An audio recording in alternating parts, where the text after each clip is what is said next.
Excuse me. Hello, yes, Allie? I can't seem to find any information on this artist in the Iris family archives. The photo you provided also doesn't show any matches. Oh. What artist are we looking for? Just as I thought. I'd like to ask, what kind of traces do people leave when they enter a dream? Are you referring to the records when you enter the dream pool? The equipment will monitor physiological indicators such as heart rate, blood oxygen levels, and body temperature in real time.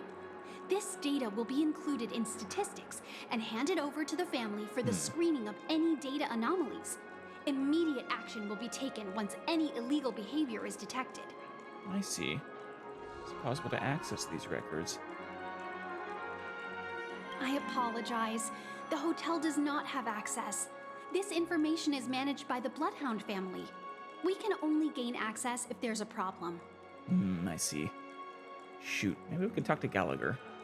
I mean, I briefly met him. Looks like nothing can be found here. At least we know who to look for next. We can ask the Bloodhound family for information. We don't really have a contact at the moment, though. Thank you for your assistance, Miss Allie. By the way, is Miss Robin doing fine? We are looking forward to her performance. Oh, Himiko, you're hurting me. You're stabbing me right in the heart here. Oh. Fine? What does that mean? Is there something wrong with Miss Robin? The preparations for the Charmony Festival have been proceeding smoothly, so I guess things are pretty good. I believe she will be able to put on a spectacular show for all of you. I wish. Oh, how I wish. I'm sure. Very subtle, Himiko. Sure enough, no one knows about Miss Robin. I'm not surprised. Yeah. Family is playing that one very close to the chest. Sure, probably only a handful of family members even know about it. But that Miss Firefly is truly mysterious. There's no information on her in the hotel system. Well, that's who we Even were if asking she's about. a stowaway, she should have a disguised identity after entering the planet. I thought we were asking about an artist. Information on this artist in the... Yeah. I guess we're just claiming she was an artist. She's also in the running for the legacy. How is she going to sneak into the dreamscape unnoticed? I don't know. Is there any other way to enter a dream? Besides the hotel room's dream pool? That's a good question. The Garden of Recollection, Stellaron Hunters. Ooh. And yeah, the Garden of Recollection could do it. The Memo Keepers have abilities that are difficult for normal people to comprehend. In the memory zone of Penacony, they thrive effortlessly. A fact proven to us by Black Swan. Yeah. Sam also managed to make it in. The hacker girl from the Stellaron Hunters used extraordinary means to unlock the Dreamscape Hotel's seal. According to the scene witnessed by her, it is likely that they are behind Miss Firefly's case. You think the Stellaron Hunters allowed Miss Firefly into the dreamscape? The Garden of Recollection and the Stellaron Hunters. Both are possible. I don't know why the Stellaron Hunters what about would the do IPC? that. Since they want Penacony all for themselves, they're bound to have a plan. And again, Sam, I think, was going around with Firefly. So maybe. Yeah. Well, the IPC did have a plan. Kinda. Seems, though, that Dr. Ratio has turned traitor, though. Who are you guys? We're Trailblazers? The Bravo team has arrived at their designated position. Hello. Ready to execute armed evacuation operations. Boss, get moving. You guys, you kind of look like one of those robots from Uriel 06. Armed evacuation? Boss, are you you drunk? Can you be drunk? You guys all look like robots. What do you know? It's more efficient this way. Just don't let the director find out. Act first, report later. Understood? You guys, you look like you're about to fight me. Help! Help me! I spent all my year-end bonus on the snowball! I Snowball. don't want my name on the department's major disciplinary notice! Hey, check it out. That voice. Could it be the IPC workers from Bellabog? From Wait, there are IPC workers in Bellabog. Oh, To all guests. I guess they would The move in after we. IPC will be conducting special operations within the hotel. Oh, Please follow the staff in charge of evacuation to the designated safe zones, or compulsory measures will be enforced. that's why it looks like one of those robots. Cause it is just adapted, probably. That's got to be from the Urielo 6 continuance. That's amazing. I'll request a beer Topaz! for you lot. You've been told not to drink during work hours. There she is. That's probably where we meet her too, on that continuance. Take him back to the hotel room. Hi, Topaz. Good to see you. You might be missing your Topaz. I'll organize a meeting later to properly go over how this incident report should be written. Miss Topaz? Yeah. I never thought I'd run into you on Penacony. Yeah, we certainly met her there then. Cool. That's something to look forward to. Oh, long time no see, Astral Express crew. Aventurine has told me a lot about your happenings. Huh? You know, I don't know how close and tight-knit you, Cornerstone wielders are, but, you may want to, help him.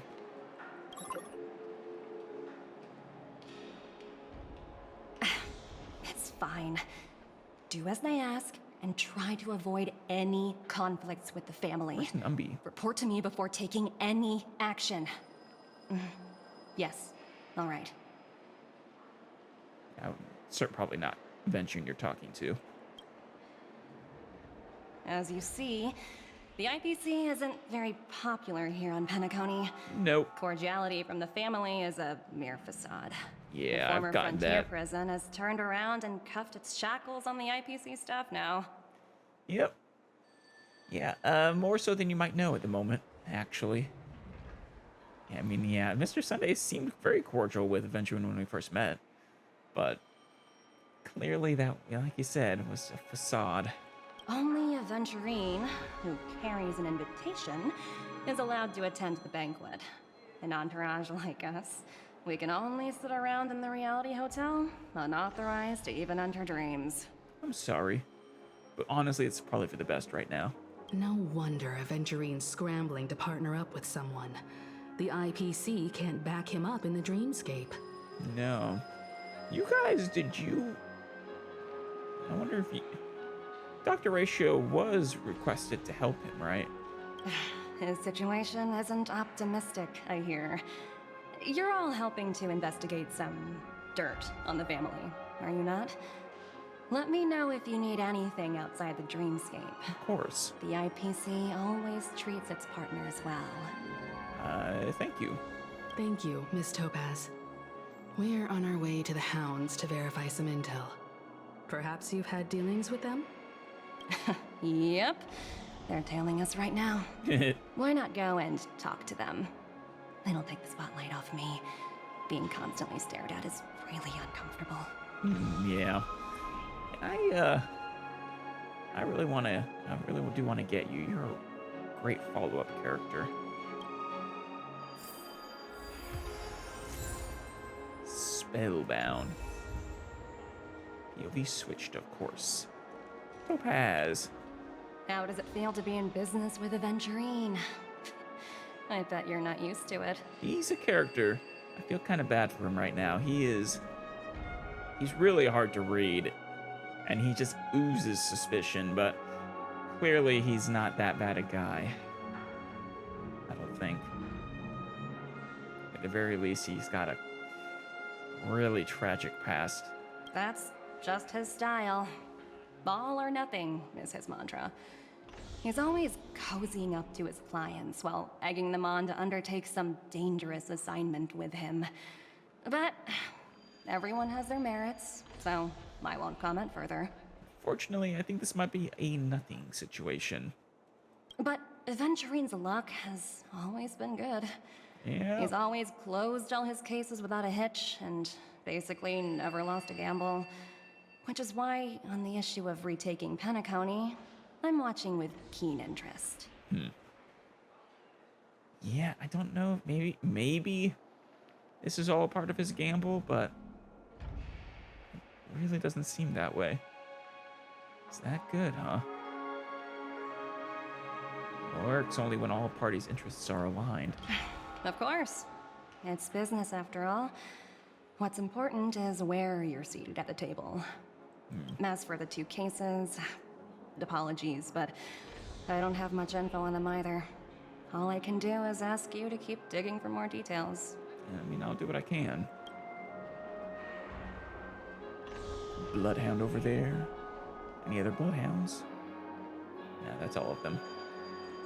What were you guys called? Paposhi? Papeshi? Yeah, Papeshis. They really do amuse me so much. Mr. Bloodhound? Careless Bloodhound family member. Uh-oh. And Gallagher needs to mess with you. We're carrying out our captain's orders. What do you want? I want, well, Himiko. We made a mistake last time, and we're working hard to rectify it now. We don't have time for anything else. Surveilling the IPC executive Topaz, ensuring that she stays put at the Reverie Hotel during her time on Penacony. We've got the right one this time. What? That's not Topaz. Silly. No. Topaz looks nothing like that. So that's it. They were the pair who were after Firefly at the time. Oh. Oh, you bastards. Remember me? Want me to kick your ass again? It's you again. Back for more trouble? We're not afraid of you this time. You should be. Well, It'll hurt spit even it more out. out of a dream. Stop bothering us if you've nothing important. So you know each other. Yeah. Why do you keep running into people you've beaten up before? I mean, March. Sometimes people need a good baseball to the face, or a baseball bat to the face. These people were harassing Firefly. As such, they deserved, well, a knock upside the head. Even Gallagher agreed. Though, they actually were correct. She was a stowaway. But, when's our lunch break? Hungry. Oh, sheesh, why do you keep asking me that? We're in the middle of investigating a murder case for the family. May we speak to your captain about it? Wait, have I been continuously asking March when our lunch break is? That's great. Well... Hey! The security officer instructed everyone to shut their traps before he returned from Dream's Edge. Probably Gallagher. I want to see him again. What murder? You'd better stop spouting nonsense. The Bloodhound gang of all people should be aware.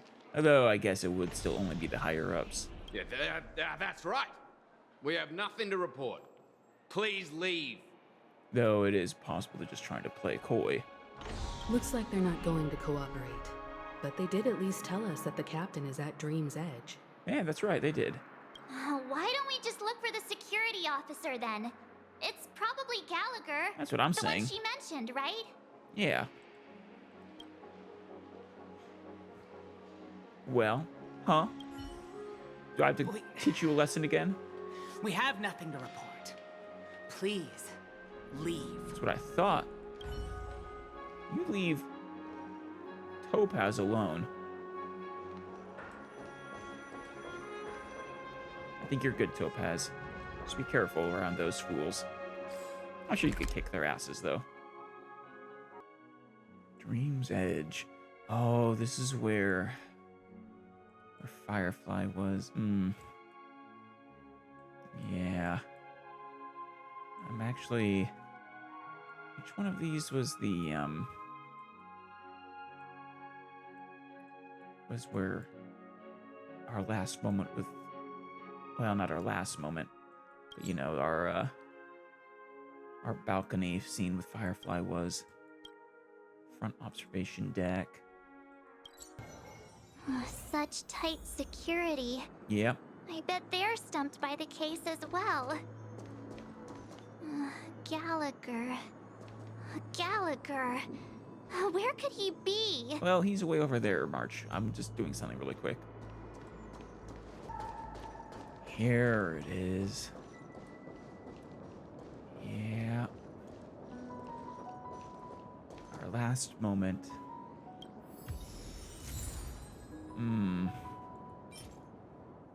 Yep. Firefly's secret base. Oh. The observation deck with breathtaking views. You can almost see the entire Dream's Edge at a glance. It's not an easy place to find. The person who introduced it to you truly values your friendship by sharing this view. You recall the time spent with that girl, her gentle smile, her graceful steps, and the tears she shed in her last moments before she was murdered by that monster. At that moment, why did she apologize? What was she thinking? If you had reacted faster, would that silly girl not have died? Oh. That's something you can't do to yourself. No. A tinge of sourness swells from the depths of your heart, followed by a flame of anger, intense enough to reduce the strongest metal to ashes. Facing the railings and skyscrapers, you clench your fists. Angry gear, yeah. Sad gear, yeah.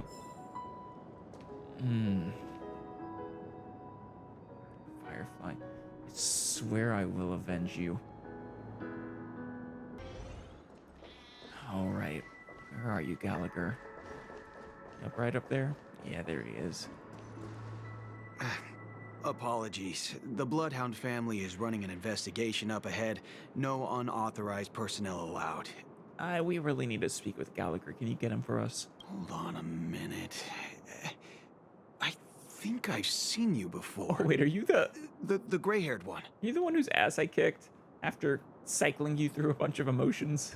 How much trouble have you stirred up exactly on Penacony? March, don't ask questions you don't want to hear the answer to.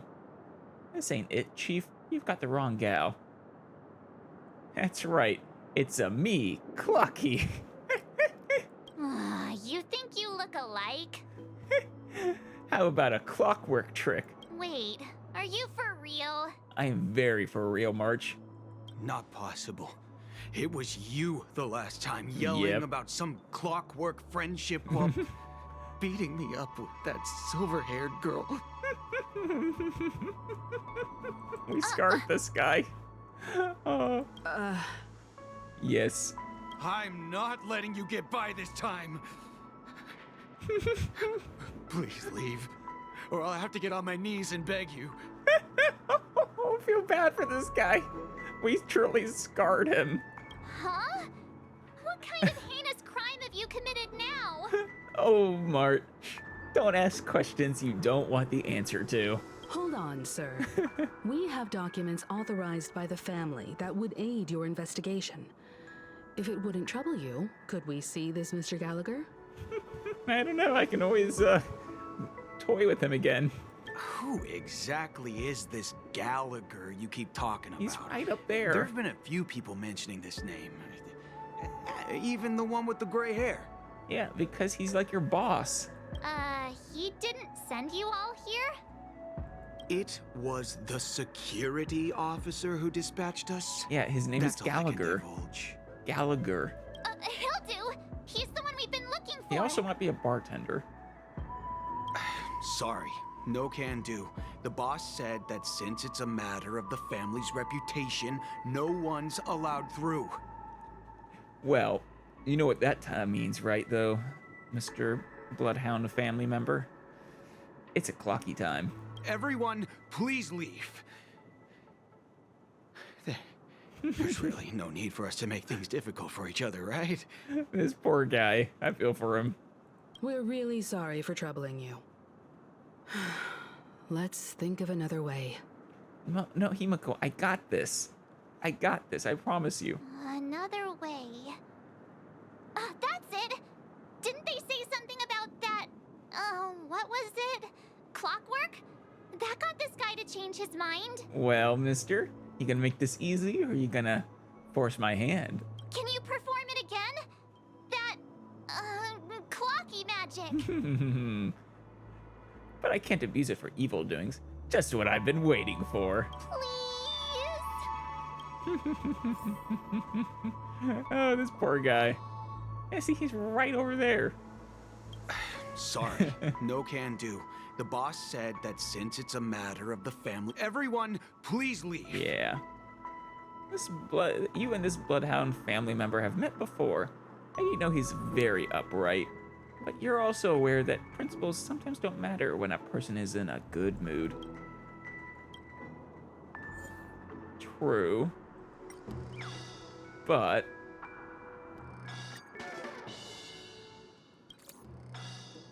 you punk. Why can't you understand the words that are coming out of my mouth? Oh, I understand them. I just don't care. The security officer's word is absolute law. I've told you that place up ahead is off limits. To wind, to rain, even if the Dream Master was here, they aren't getting in. Really? Not even the Dream Master? It doesn't rain in the golden hour. That's just a metaphor. A metaphor. Don't you get it? No. Oh, I'm warning you. If you keep insisting, I'm gonna have to show you my true power. Oh, you want to do that? You want to throw fists again? He looks kinda angry now. Should we? I got this. Come at me, bro. You dare defy me and my baseball bat? Humans will never understand one another. Oh, great. Even if Klipoth were here, they wouldn't be able to protect him. There is no meaning to death and defiance. Why do you not understand? Sweet Dreams Troop, charge! Teach them a lesson they won't forget! It's great as always. Destined for oblivion. Step up, Lucia! Net markers activate. Time for a good old counterattack. I like how Marsh was worried for his sake. That's great. I weep for the departed. It too shall fall. Goodbye, sweet dreams. True. Am I destined to relive this outcome? Looks like you and I have been plunged into a cycle of despair. Oh, what's he talking about? You had to be there, March. However, this time, I will sever the chains of tragedy. The only way any of you will pass is over my dead body. Yeah, poor guy. He doesn't have to be so melodramatic, does he? He does. Looks like he still doesn't want to budge an inch. No, I got him.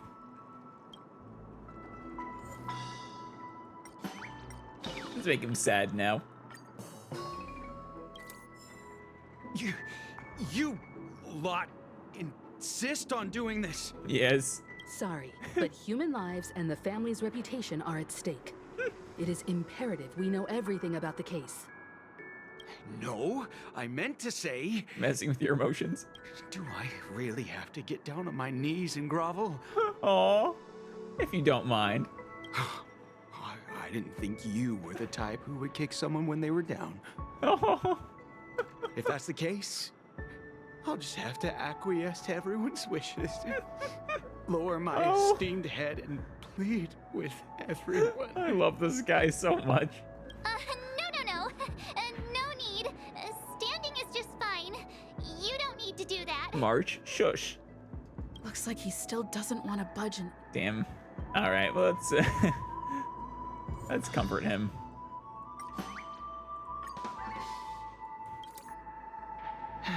Let me see what time it is now. It's time to let us through. Whoa, it's this time already. What? Time to clock out. And no one's gonna stop me.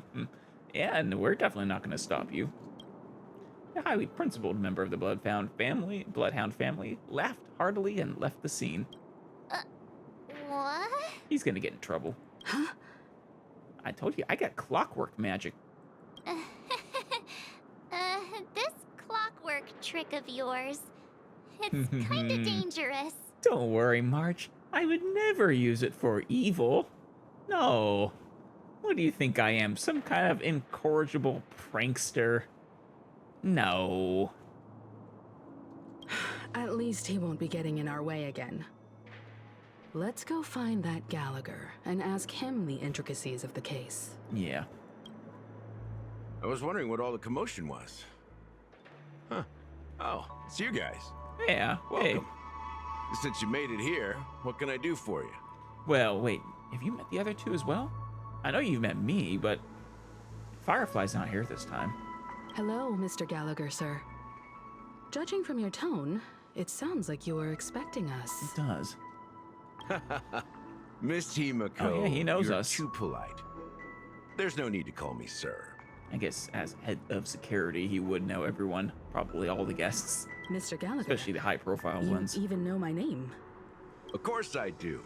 You folks are from the legendary Astral Express and honorable guests of the Watchmaker. Yes. You guys... Wait, what? Didn't the family determine our invitations were fakes, though, or something?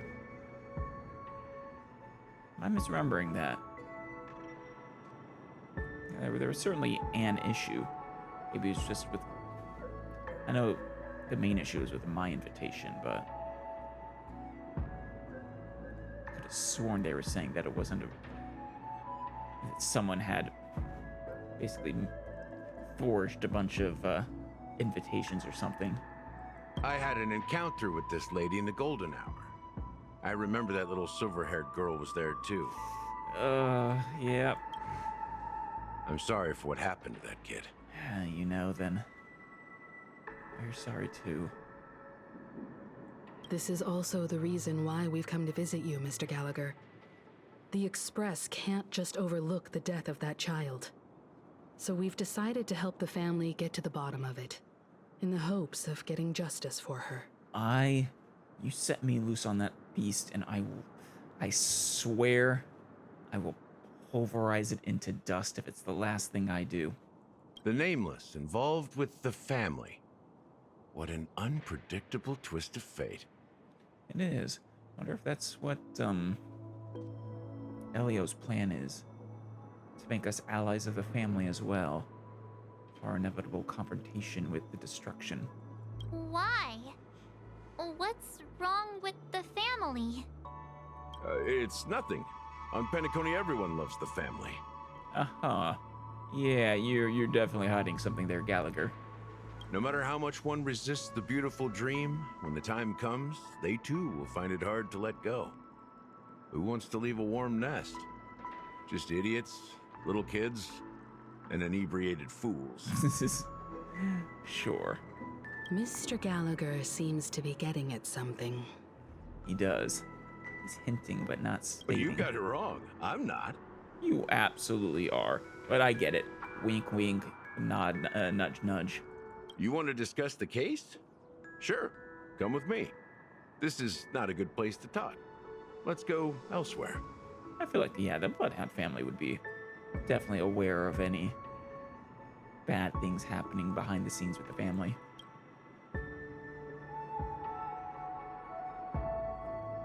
The other side. More Aventurine? Even after that chilling tragedy, this dream is still running effortlessly. Oh, you mean the deaths, yeah. Other than the family of the Harmony, it's Hard to imagine any other power in the universe that could sustain a building of such magnitude. The family itself is a huge, perfect building. Like a living idol. Except the idol is no longer living. Each member of the family sees themselves as a piece of the divine puzzle, revolving around a singular core and a shared ideal. Under their command, they loyally fulfill their roles, offering themselves while also receiving sustenance in return. There they are. Acting harmoniously, if you will, for the most part. Though once again, it seems that there's trouble behind the, underneath the hood. Interesting analogy. Perhaps that's why Penacony's beautiful dream has persisted for so long. But the human body has its limits, and so does the divine's. Oh? You mean the Harmony's body has limits? That doesn't sound like the kind of comment a Galaxy Ranger would make. Just pointing out the facts. Mr. Yang will definitely have a better sense of what's going on than I do. Oh? Mr. Yang? Why do you say that, Miss Acheron? Because her memory is all faulty? The beautiful dream is crumbling. But not because of a particular eon, a particular faction, or a particular visitor. Its collapse stems from a certain inevitability of human nature. Oh. The family refuses to acknowledge this, and it has ultimately backfired and become a catalyst. Interesting. So you're saying it's not these competing interests and factions that are causing these troubles, but that this dream could never ever last no matter what the family did. As people immerse their souls in the dreamscape, where consequences and pain cease to exist, and only ease and pleasure prevail, they draw closer and closer to necrosis. Regardless of the perceived bliss, death looms as the inevitable conclusion. Damn. In this case, literally. Also, this necrosis will diffuse and spread. One piece of the puzzle's mutation will eventually cause the entire building to shake, break, and crumble. In the end, the dreams that people built in the name of freedom became the cage that imprisoned them. Kinda. I suppose so. I'm sure you've gained a lot from this trip, Miss Acheron. Are you willing to share your findings with me? I would love it if she would share her findings. It's always hard to tell how much she is aware of. More than she lets on. But also, like she said, she has trouble remembering. Of course. That's if I remember. She says this as her hand gently rests on the hilt of the sword. Yeah. And then quickly lets go. In the blink of an eye. Is our other self about to interfere? Don't mind me. It's just a habit. Yeah. Owing to events in the past, I've become easily forgetful. It's only when this sword is unsheathed that those hazy memories start to become clearer. Oh, interesting. Is that how that works? And is that why you don't unsheath it? You don't want those memories to become clear? Interesting. Of course, those memories, I think, is that what the red is? And those memories are, I guess, peeking through? Take your time. That should do it. I vividly remember everything that occurred on Penacony. Ask away. Oh, excellent. Regarding the moment of daybreak. The moment of daybreak. Oh, these are the different hours. Yeah, okay. The moment of daybreak. I've heard that's where the Dawn Factory, which processes the foundation of the dreamscape, is located. Behind the dreamscape's song and dance stand many imagination factories. Workers create all kinds of whimsical works day in and day out in their dreams. Then So they no return visitors to visit that reality one? and sleep on a narrow bed in a room. A far cry from luxury. I mean, it's pretty luxurious. They say it will suffice. Experiencing the bizarre and motley dreamscape is the best reward. There, I encountered a young woman who had just come of age. The perfect time to indulge in beautiful dreams. Her greatest wish was to one day move to the golden hour and see the magnificent garments she had woven with her own hands. Damn. For certain reasons, her wish was difficult to fulfill. But I managed to bring her a garment. Sweet of you, Acheron. Way to go. Making a dream come true. Though you typically like to wake people up from dreams, it seems. Send them to the waking world. Of course, usually that seems to involve them dying. Guarding the Gilded Hour. Gilded Hour. It's said to be Penacony's currency center. Different from the Golden Hour, right? Yes. It is a fortress-like financial city, the economic heart of the dreamscape. The Pepeshi people of the Alfalfa family are there to keep it running, sending blood that is made from money everywhere on Penacony. Blood that is made from money?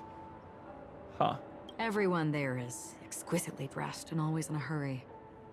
The greatest wish of the local Pepeshi people is for their future generations to work in the Gilded Hour. Interesting.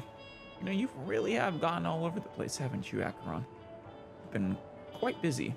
I've never met anyone who is willing to talk. I could only stand at the crossroads, watching crowds of people hurrying like the wind through the jungle of steel, only to deposit the alfalfa credits that they'd earned into the bank's vault. Not a fan.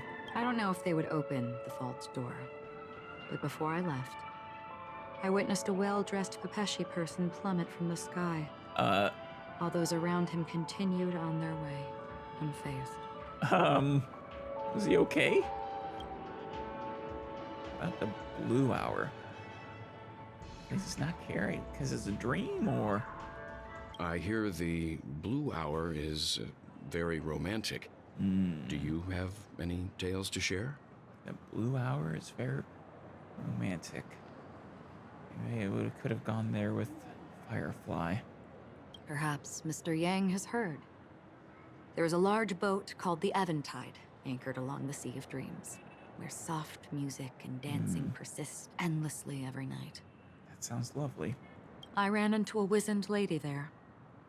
She was at the dock, waiting for her long-departed lover to return, waiting for countless hours within time that stood still. In the humid sea breeze, she spoke of her own youth. Like many who desired wealth and love, they came to Penacony to pursue their dreams. Alas, her lover's consciousness was lost in the dark depths of the Sea of Dreams. Wait, as in they actually died, or? Finally, she suggested we continue our conversation on a boat in the shallows. I agreed and boarded the boat with her. But she never said anything. Her eyes absent-mindedly gazing at the horizon for what seemed like forever. Sheesh. Finally, we retreated to the beach. God damn. About the moment of dusk. The dreamscape of chic, luxury, and consumerism, the moment of dusk. My companions have been there too. Well, I haven't had an opportunity, but I guess you guys did. Then you all must have seen those who are attempting to realize their dreams. Or have realized them. Scattering money as if it were dust and betting it on all or nothing. Everything has a price, and everything can be bought or sold. Even dreams themselves.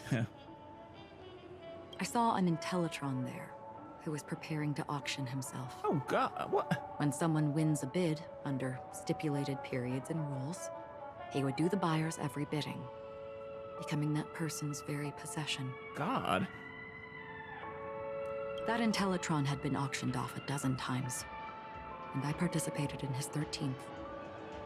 That was the grandest banquet I had ever attended. But never again did anyone cast another glance at him Why? This time around, there were no successful bids for him. What the hell did we just... This place. This is what I've seen and heard along the way. Yeah. Someone once said to me, Penacony wasn't like this a long time ago. Nor should it be. I mean, a long time ago was a prison colony. I've traveled through the reality and dreamscape of the planet of festivities. Watched the tides of night rise and fall when time stopped for people. Where the spirits of the rich and impoverished remain forever fixed on their own scales. This is why I think the collapse of the beautiful dream is inevitable. Stagnation? There might be a way to change everything. Perhaps. But if this is indeed the world that people desire, if this is precisely why life chooses to slumber, That question again. should we still seek to change it? I mean, I don't know. Right now, though, people's lives are under threat. Not have an answer, well? Miss Acheron, now it's my turn to share a story with you. Go ahead. There was a man from my homeland who, at a time when the world was grappling with deep, unhealable pain, made a choice. I wonder if this is his own story. He wove together the dreams of everyone in the world, linking people's dreamscapes, and shouldered this burden himself. From this, he created a giant, a spiritual atom. Wow. And since that moment, the giant stood between heaven and earth, becoming the pillar of the world's existence. As a price, those who found it hard to move forward, who could not advance, forever lost their future. Clock keep playing up here. Lost their future, though. They slumbered in a dream, devoid of disaster and pain, living out their days peacefully in the man's created utopia. And it is because of the wishes of those people who wished not to awaken that this spiritual atom became unbreakable. Huh. And yet, you stand here right now. Which also means that man failed. Was that man you? Well, because people must always move towards the future. Even if human weaknesses make them pause when they truly cannot move forward, humanity will eventually seek a way to save itself. And that man, he was never a failure. Like everyone in that world, he etched the possibilities of human nature into his heart. He was the sunchaser of legend, soaring Icarus. towards the sky and embracing his final victory with his fall. That's an interesting way to tell the tale of Icarus as a story of victory rather than failure. He ascended to heights uncharted, only to come face to face with the sun, a place not visited by anyone before. His wings would melt because of it, only for him to fall into the sea. And after that, you're saying he didn't regret it? Countless others would surpass him, soaring to even greater heights. Damn.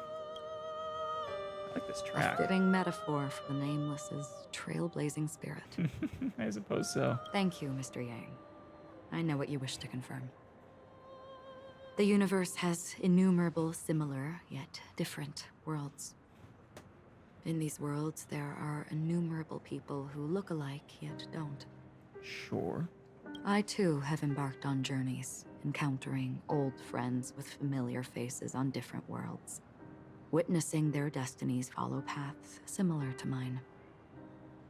So I will tell you. Even if not completely similar. The story you just told. It overlaps with my past. Does it? And within that abyssal dream.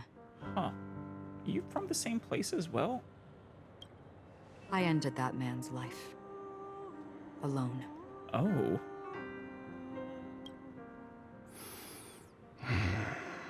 Damn. Did not expect this kind of connection between Yang and Acheron. I am not who you think I am. Nor will my home be as fortunate as your world. I guess she's not from his world, but she did interact with it. I am sorry. It's fine. I don't mind, so long as I can alleviate your suspicions. There's something I still wish to know, Miss Acheron. Under that representation of the hunt, exactly what sort of power is it that has motivated your solitary journey thus far? Good question. Granted, we already know she doesn't actually follow the hunt.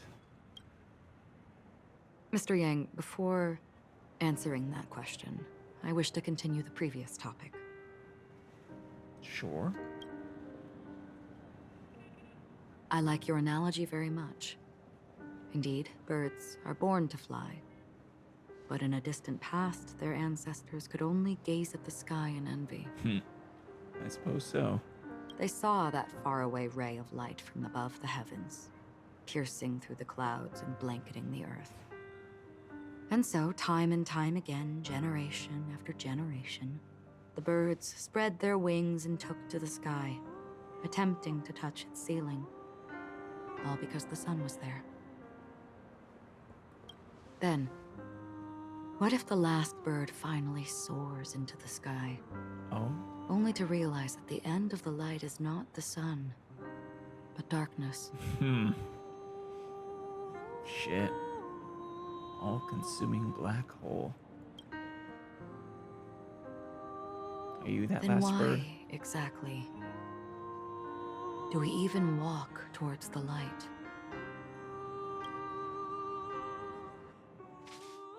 That's a really cool track. Oh, this again. That's right. Gonna pick that up? Black Swan.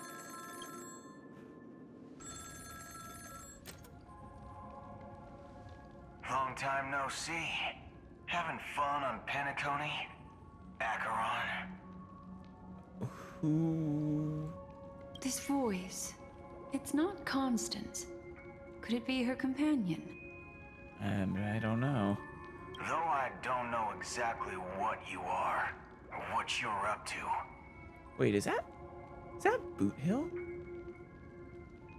My bullets will find That you. is totally Boot Until Hill. then, you best find a casket store on Penacony and ask the owner to reserve a good quality casket for you, imposter.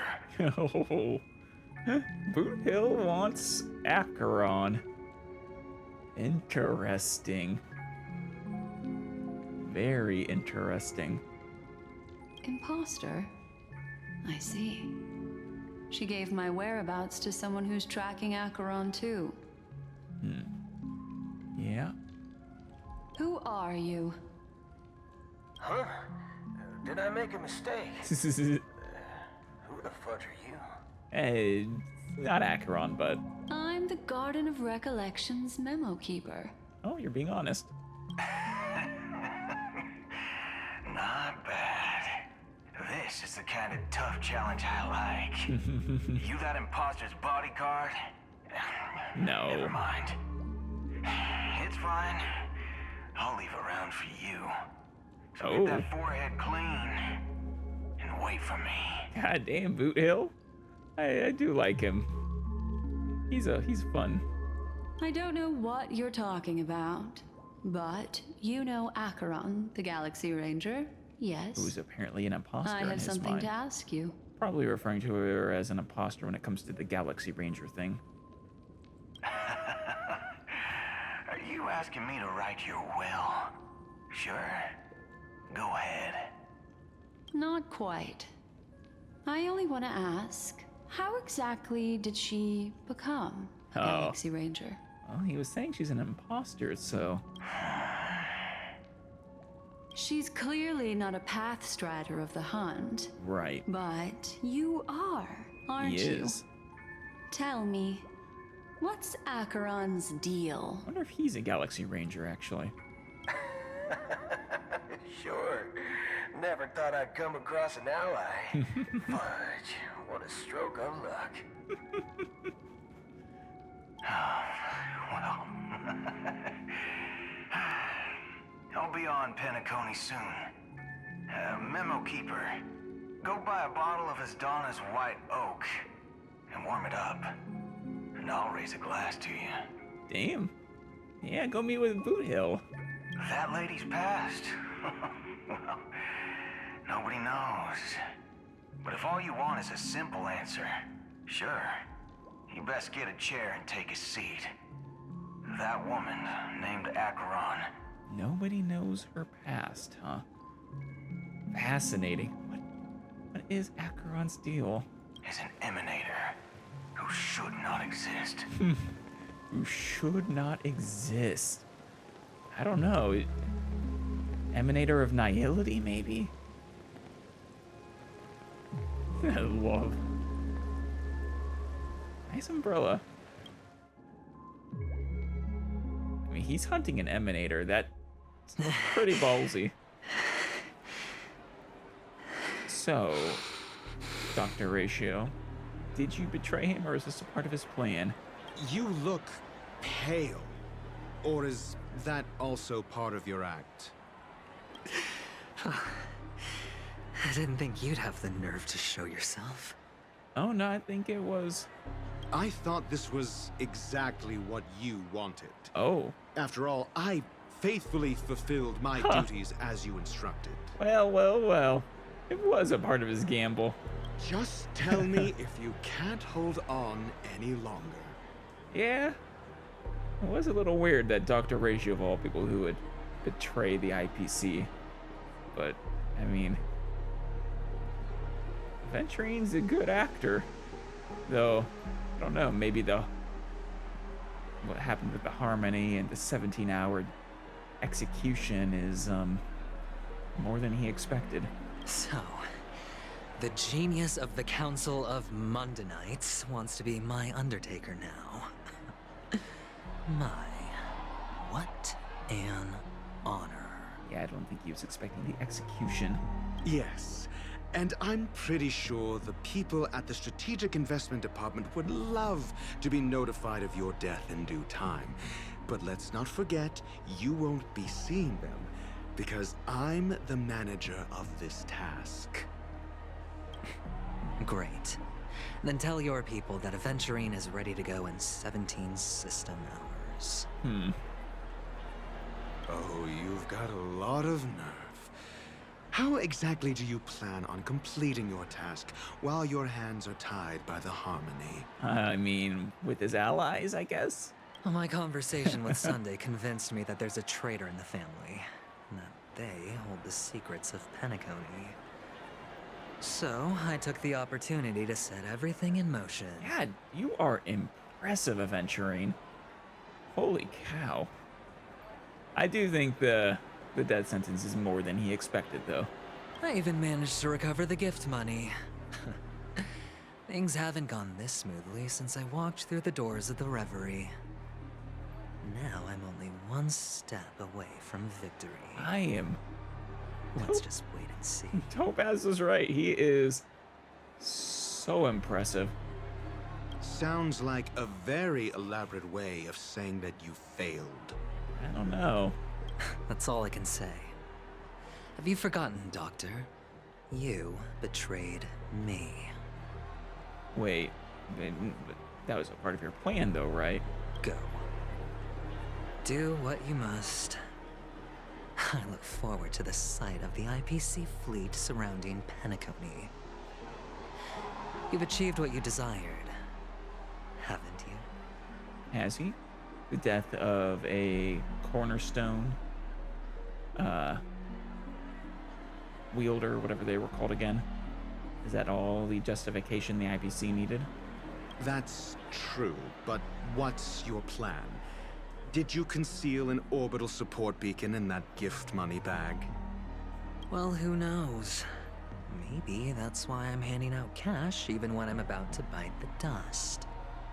I don't suppose if you flee Penacony, that you'd get outside of the Harmony's power, out of range of the Harmony's power, but they said they wouldn't even be able to leave.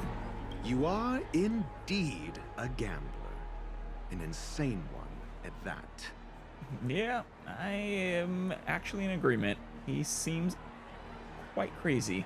Maybe I am. Who knows? I think it is true, though. Dr. Ratio does not like him at all. Fine. Here, take this. Open it when you're on your last legs. You'll thank me. And what is that? Device of your own creation? What's this? Medical advice? And he's gone. Damn, Batman. You catch on pretty fast, Doctor. Yeah, there's the Harmony. Asking me to solve a case without giving a single clue. How typical of you wing-headed scoundrel. Yeah, that was definitely more than he was trying to bite off. But the way you're all on edge about that stowaway, it's just as I guessed it would be. As for now, let the rain of wealth from the IPC fall evenly on everyone. The rain of wealth. You talk about, like, their ship's armaments. Mundanite's Insight. Most exquisite scroll, holding a doctor's prescription within. Dr. Ratio advises you to only unveil it in a moment of life or death. You look distressed. Is something troubling you? If so, you can figure it out yourself. That sounds like Dr. Ratio. Hi, Dolly. To Icarus. Alright, what is our goal? Danse Macabre. So we're in proper golden hour now. Distribute gems and ask around for clues regarding the stowaway. Oh yeah, sure. Laros. Planet of Canticles Singer. Would you be willing to support my performance? And keep the Song of Beauty alive in the cosmos? Of course. Here, I got these gems for you. Wow, how fabulous! But why would you give such a wonderful gift to a random stranger like me? Consider it an investment. I'll just need a little information. Well, you see, I can't bear to see anyone in this sweet dream suffering from poverty. That's incredibly kind of you. Thank you so much, sir. Aw. If you ever get the chance, please, feel free to come by and indulge in my singing. Of course. Sure thing. By the way, do you happen to know anything interesting about death? Awkward question to just come out and ask Aventurine. Death? That's a pretty scary topic, and it doesn't really match the mood of this sweet dream. No, it does not. But it is lurking behind the scenes. I'm a tabloid reporter collecting ghost stories in Penacony. As you know, the more chilling the stories, the more attention they get. Maybe you could help me out. If she knows anything. Well, if you're up for some gossip, it's not about death, but there have been some rumors about a guest at the Reality Hotel who fell into a deep sleep and didn't wake up. Ooh, that's gotta be Firefly. It was like they were in some sort of coma. Nobody knows what caused it, but luckily the customer eventually regained consciousness. Wait, really?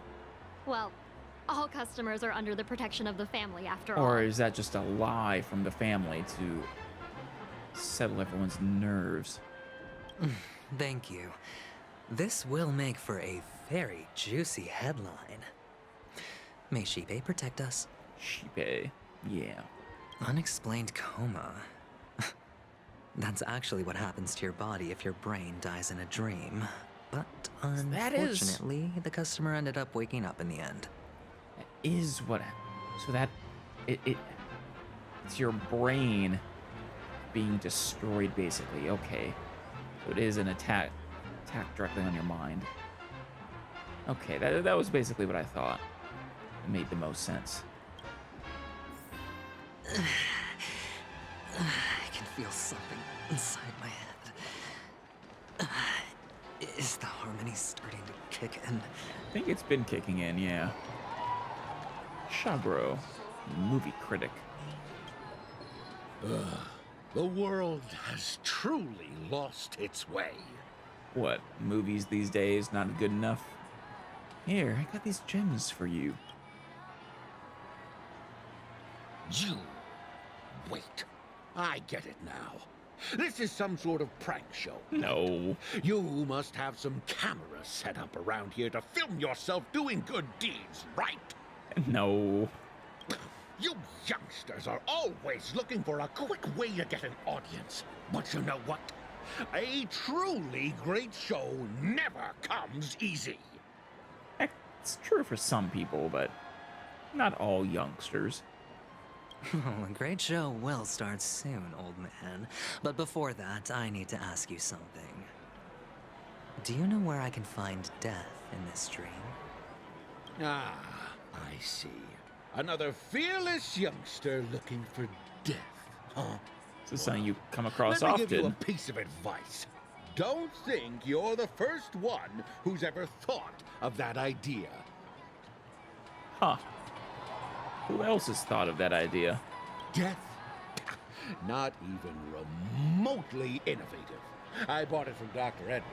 He claimed it was some exclusive, fancy schmancy stuff.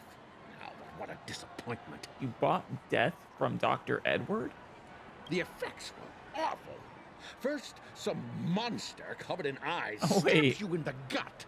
And then all you see are blurry glimpses of buildings and lights. The sky was spinning so fast it almost made me puke. Wait, what?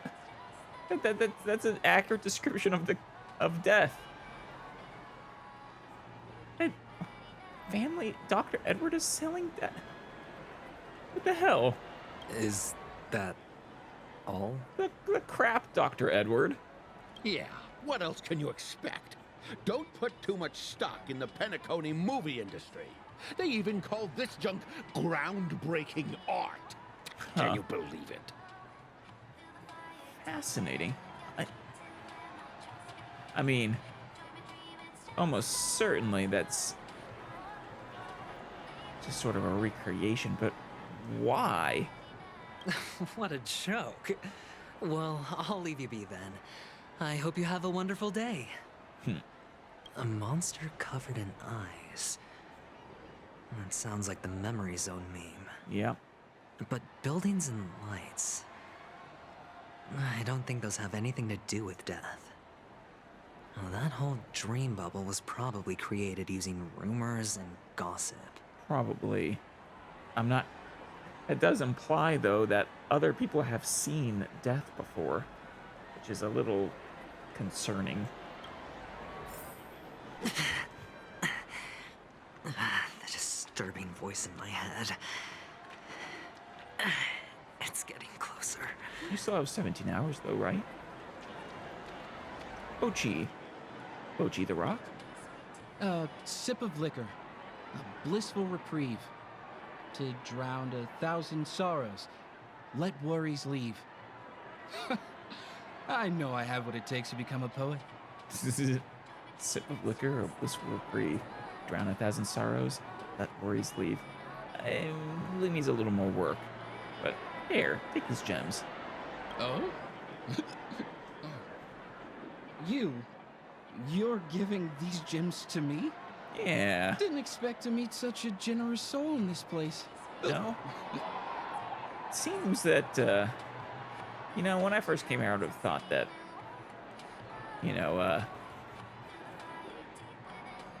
I didn't realize people needed, you know, where you could be impoverished in this dream.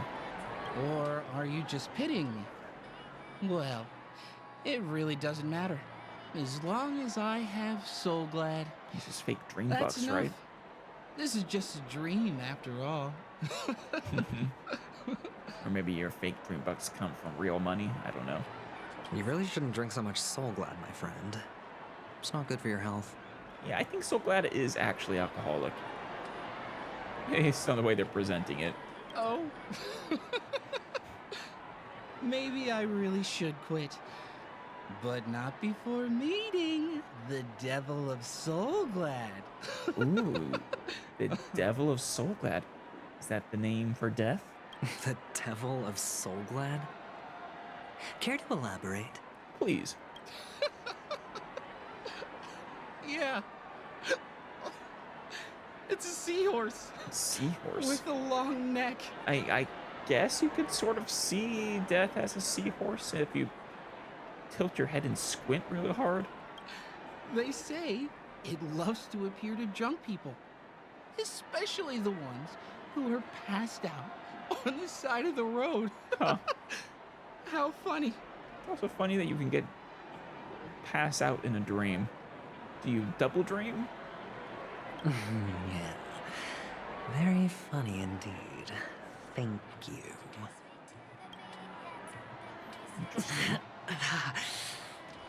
Does everyone have to go through so much torment before joining the family? I doubt it. Maybe, though. Darn it. Now I just want to dig out my brain and use it as evidence. Ow. Woolsey. Head Bloodhound Guard. Hey there, buddy. Take care, my friend. If you ever find yourself in danger, remember that the hounds are always ready to help. Yeah, you definitely got a bouncer vibes. Here, I got these gems for you. You allowed to accept tips? The expression on this hunk of a man was complex, as if he were looking at a mud-soaked sparrow, unable to fly and nearing its end. You don't look good, my friend. He's not feeling good. If you need good. assistance, I can contact the hotel and have them wake you up forcefully. No, he's got limited time. I wonder if this power extends to reality, actually. That won't be necessary. I have some business to attend to. But thank you all the same. All right, then. If you ever need help, don't hesitate to reach out to us hounds. Of course. Well, actually, I do need a favor. As the most outstanding hound in Penacony, I mean, no, he's not Gallagher. Have you come across any stowaways recently? Stowaways? How could there be stowaways in Penacony? It's actually a good question. We've never had anything like that before. You have once. But how you manage to stow away in Penacony is an open question. I mean, we speculated Stellar on a Hunter, like Silver Wolf hacking or memo keepers, but... All right. Good luck with your work, then. What was I even thinking? Family would never share intel with the IPC.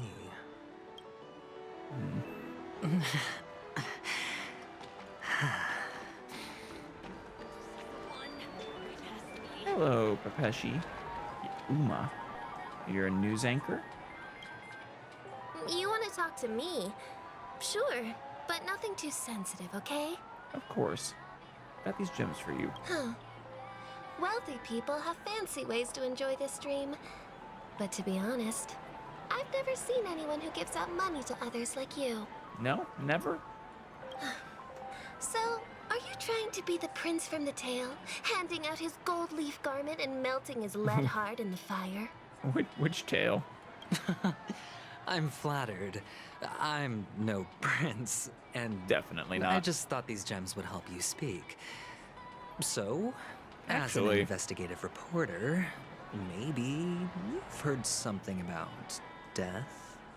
Actually, are you not? Like, maybe you're not actually a prince, but the stuff from your backstory that we saw Makes you feel like an Avgin prince almost. Ah, another curious soul. I see. Well, that was actually the topic I was most into when I entered the industry. Oh? But my boss shut it down. Huh. Surprised how much rumors about death have perpetuated. How did your boss talk you out of it? Well, she simply said, covering baseless urban legends like that would make us look like some third-rate tabloid. Yeah. I thought about it, and she had a point. Reporting on stuff like blowing out birthday candles and getting spooked by nightmare ghosts isn't exactly professional material. Yeah. But it's kind of the point of investigative journalism, is to investigate those rumors, is it not? Guess she's got a point. Yeah, just report it without... Thank you for sharing. Investigation first. You sure you're okay, Aventurine? You are not doing well. Barley. Were you wanting to talk to me? Sorry, I thought you were checking out something behind me. No, it's you. Here, take these. Is this a gift? For me? Are you sure this isn't some kind of mistake? Absolutely. Enjoy. Yes, it's for you. Just take it. Is this for real? Damn. Someone is actually giving me a gift. Not for my parents, but for me. Oh? Thank you. Thank you so much. Oh, wait, you're the guy who was, like, the son of those Intellitrons, weren't you? I saw, you know, way over in the center of Golden Hour. No, it's not much. I just want to ask you something. I knew it. What's on your mind? Are you trying to ask about my father or my mother? No, neither. Neither. I just wanted to know if you've ever heard about death in the dreamscape. Oh, you sound just like my father. Really? Always warning me about danger, even in dreams. Your father's pretty smart then. He's an Intellitron, so his dream entry methods are different from us organics. I was wondering about that. Can't count on him to protect me if something does go haywire. Funny, right now I'm still under his protection. How ironic. So you adopted, or how does that work? But yeah, I was wondering how the hell are Intellitrons dreaming, but I guess, yeah, they have an alternative method, huh? Hey, stay positive. Gold will always shine one day, right? Feeling for the guy, huh? Devil of Soulglad, dangers in the dream, and nightmare ghosts. Well, surely death is a popular topic in this sweet dream granted by the family. Right. Well, I've collected a bunch of rumors, but no useful clues. Yeah. Oh, here we go. Uh-oh. Remember what I said. You Sigonians are better off hiding in the sewers. Sparkle! Hiding as a Pepeshi. Look at you, snooping around and sticking your nose everywhere. That's definitely Sparkle. You're looking... Is the smell of death so enticing, my fine fellow? Yeah, you transform quick. I was gonna say you look all cute like that, but honestly, she looks kind of cute regardless. Oh, it's you, masked fool. I should have guessed it. You're the imposter who appeared on TV after Robin's death, right? Did they take her up on that? I guess that would make sense. I heard you got caught by the family. Avoiding I gave question. you a clear clue. Befriend a mute. Simple and straightforward, you know? You did. You took advantage of that. And what did you do? You messed it up and ended up as their prisoner. I told you to make friends with a mute, not become one yourself. You really let me down. We also let you down, right? What do you mean? Stell did. What? You are... Sparkle's angle is the most nebulous of all. Way more so than Aventurine, or honestly even Black Swan or Acheron. You know better than I do. Who watched the little songbird that couldn't sing perish right before their eyes? You did, Blondie. You were supposed to save her? No, I mean... What did you mean by becoming one myself? Wait, is that what happened to Robin? She fell out of favor with the Harmony, or someone did this to her? Well, it means you'll soon end up like her, unable to speak ever again. Oh, God. Well, through death, or... But it's a good thing if you ask me, because... Because I'm getting closer to the truth, right? Oh? Yeah, Sparkle knows far too much. She's not coming out and saying it to anybody. Just toying with people and teasing them. Why else do you think I'm handing out cheap trinkets all over the streets, fool? All part of the act. Fool's bait. The more pathetic I seem, the more likely you'll come sniffing around.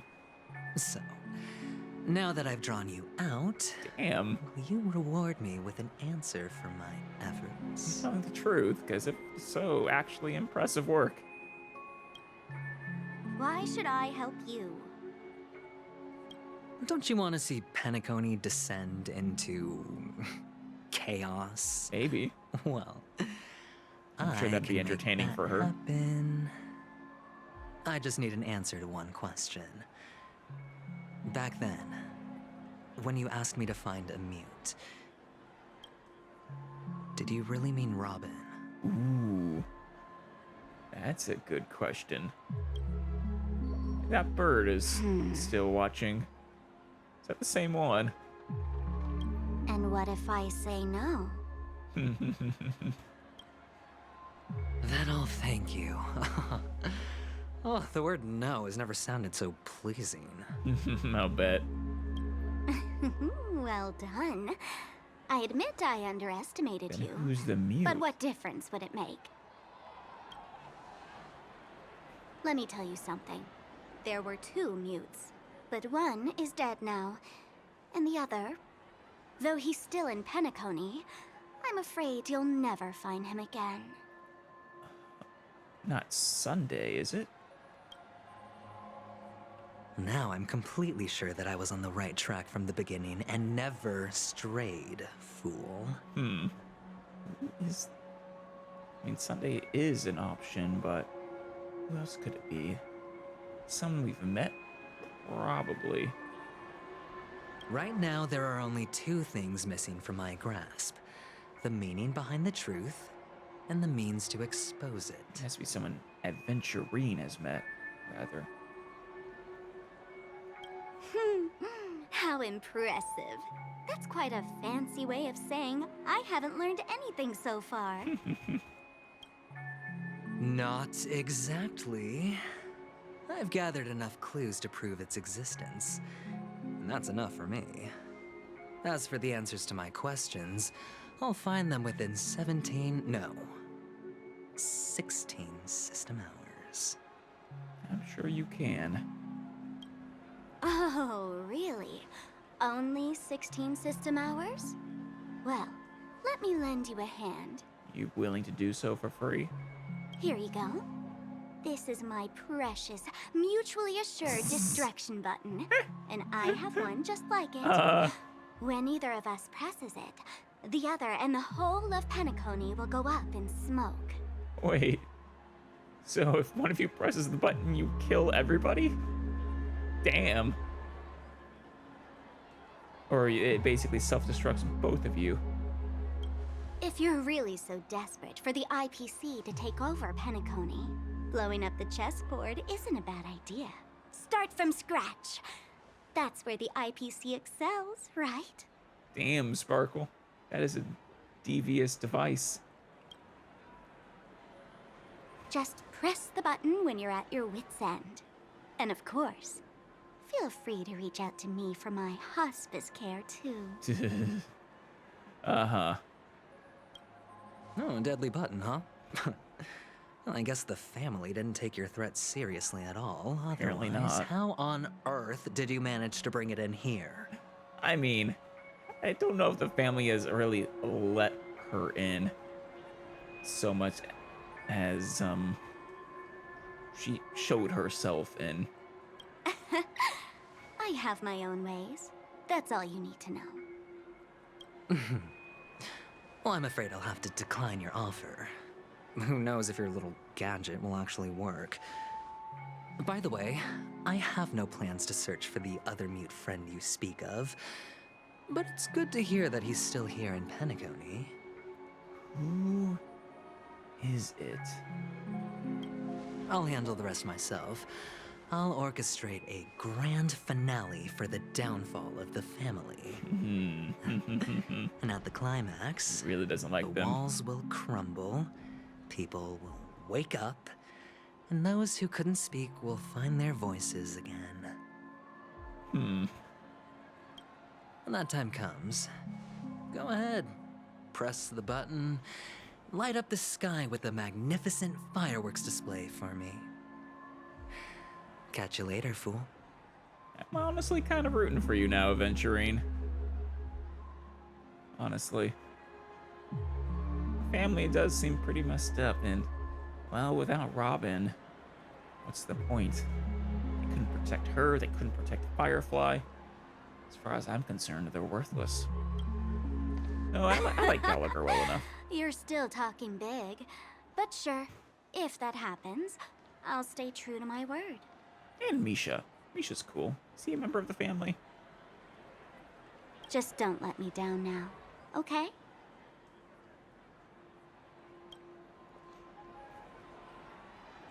Damn. Oh. Another bit of his past.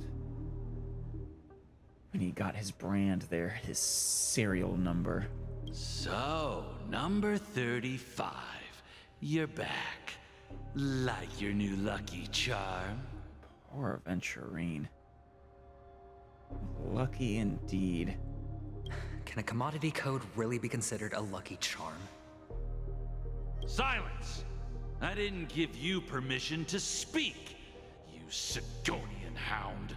Why do they hate the Sigonians so much? The guys in black didn't say much, so I've no idea what you did to save your skin in that massacre back in the day. But I figured you must have had good luck, so I bought you. From now on, you and your good luck are my assets. Are we clear? Fuck this guy. Your first task is simple. In addition to you, I've purchased 34 other slaves. I hope this guy meets with a terrible end. This indifferent male. Go and play a game with them. You came out alive after 2 days. It proves that you are the real deal. You're insane. Yes, he is. He's a monster. Testing out if you're a good product. Aren't you worried that the money you spent on me will go to waste? Apparently not. I've got stacks on stacks, Blondie. The slave market is never short of self-righteous brats like you. Yeah, I'm rooting for Aventurine. Tear it all down. Fuck them all. But you look good. And that's why many customers are betting their fortunes on a scrawny brat like you. So go along now and don't let your master down. How much did you spend? What? My price. How much did you pay for me? Huh. You really want to know? Well, it was 60 tanba. Red copper No coins. more, no less. I'm not sure how much that actually is, but if it's copper coins, probably not much. I'll take my chances. 30 tanba. If I come back alive, you'll give me 30 tanba. Deal? Are you trying to strike a bet with me? Oh, you've got some guts. Yeah, sorry, but that won't do. Don't forget your place, slave. You're not qualified to be at the table. Bastard. You're just a chip. A life thrown away in someone else's hands. Either you come back with more chips for your master, or you never come back. This piece of shit needs to... It's all or nothing.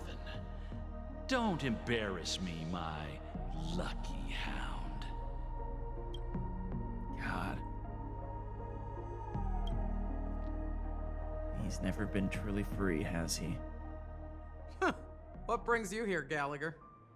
Oh, you look new. Some friends from the old days. Do you have a moment to spare, Siobhan?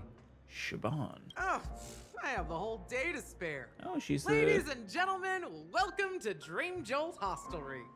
She's one of the crown / feather people. Cool. Nice sunglasses, too. Should wear them. This bar offers a wide variety of drinks, but we draw the line at Soul Glad. No? Why settle for ordinary when you can experience extraordinary? We're dedicated to serving up nothing but pure joy and laughter. So glad isn't good enough for your bar. Cool. This is where Gallagher works too, then. What would you like to drink? I'll whip it up for you. Well, what's your special? Oh, look! A lady as cool as Serval. Yeah? I think she is Serval. Who's Serval? Will you introduce me to her? Huh? Sure. If you want to come with me to Eurilo 6. Oops. She's heard us. Just spare them, my esteemed bartender. I'll take over the bar today. Yeah. Because I remember him. He's basically, in addition to being the security officer, a bartender. I'm getting up there in age, and I need some practice before I forget the skills that used to put food on my table. Where did you stash the ingredients? They're all under the counter. And he Since is our guests have so traveled exhausted too far, looking. Shouldn't you whip up some special drinks? That's exactly what I had in mind. Nice place. Hey, my friends, do me a really favor. Upscale bar. Go around the bar and bring me any ingredients you fancy. Of course. The discussion might take quite some time, so I'll prepare some customized non-alcoholic drinks for you. Thank you. Well, really though? In the bar? But aren't all the ingredients right there on the counter? One would think. Why, we're in a dream, my lovely lady. You can help yourself to anything if you wish for it. Comfort, hunger, confusion, or even boredom. It's all within reach, right at your fingertips. Nice. Oh, did you hear that? She just called me my lovely lady. Way to go, March. Way to go. Even in reality, mixing drinks is more than just throwing ingredients together. A bartender needs to capture the bar's atmosphere, master technique, and spin a tale of mystery and anticipation. I think you have an excellent barkeep here, Gallagher. Only then can a Siobhan. perfect drink crafted with a customer's life story be created. So how literal are you being here with these ingredients? It's like Ron May style ingredients. In other words, what you get from your drink is down to luck, so don't overthink it. Indecisiveness has no place when it comes to enjoyment. Of course.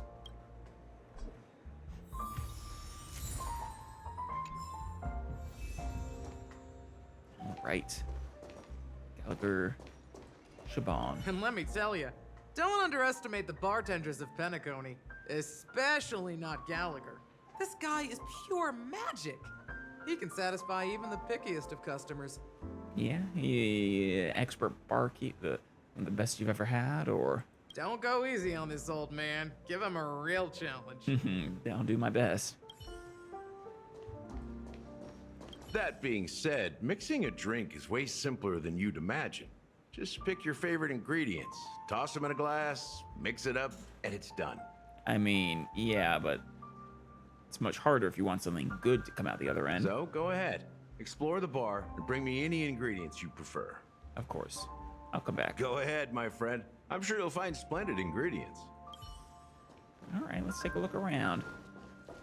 Oh, Himiko, what are you doing here? It's Soul Glad! But I thought they didn't sell Soul Glad at the bar. Yeah, that's what he was saying. Let's give it a shake.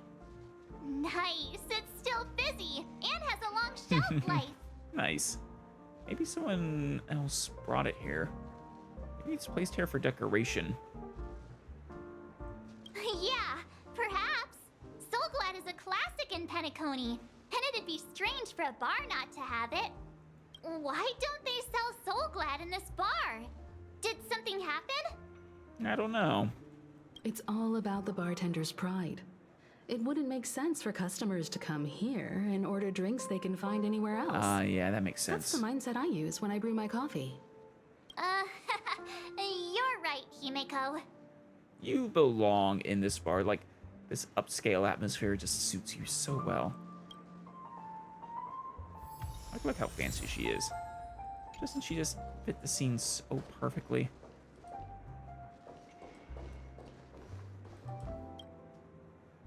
Hey, look at all these chips scattered everywhere.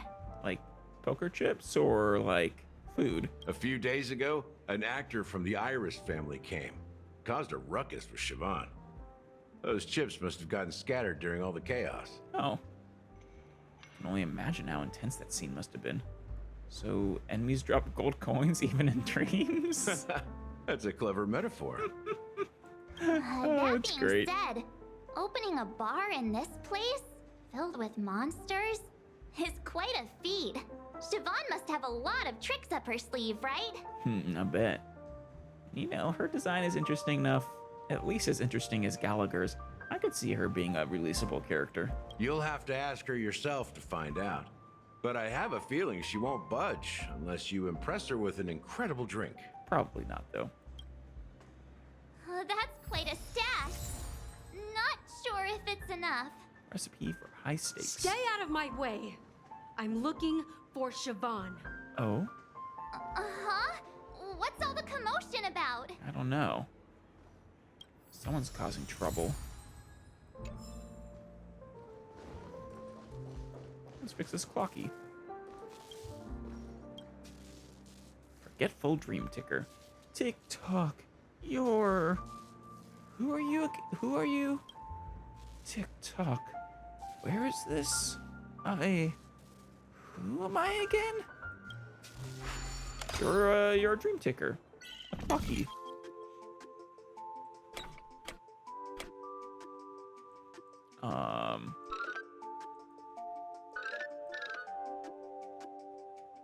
I need that.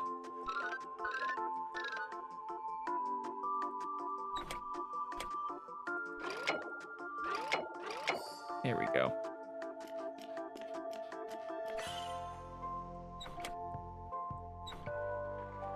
Right there, and then boom. Excellent. Tick-tock? I think I remember. I'm the ticker that plays clocky. Yes, you are. Tick-tock! This isn't my workplace. Oh no, I'm going to be late. Oh, you actually disappeared. More ingredients. Check out this bottle. The liquid inside looks beautiful. And the label reads, Dream Syrup, thick. Ooh. I don't see an expiration date. It's but a the dream. Date is... How can a dream product expire? This dream makes no sense to me sometimes. Like they're purposefully including things that make it semi-realistic when they don't need to. Half an amber era ago. Okay, there we go. Ugh, drinking this stuff can't lead to anything good. That's for sure. I don't know. It's nice and aged. Maybe it hasn't expired yet. But I thought we could drink anything in dreams. That's true. But this really certainly doesn't seem fresh. Oh, it's okay. Did you find the bottle of syrup I've been hoarding? Don't worry, it's all just a dream, and it Yeah. won't upset your stomach. It's been aging for years and should have a refined taste by now. Feel free to have some. It's perfect for entertaining lovely guests like you. Siobhan, did we do anything to upset you? Then we'll keep it for now. It's dream syrup. In that, it's gonna send you on a trip. Make you dream.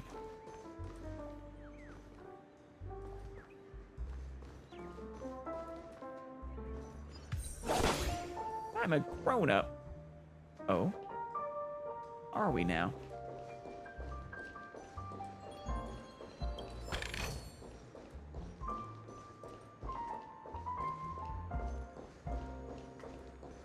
Space anchor.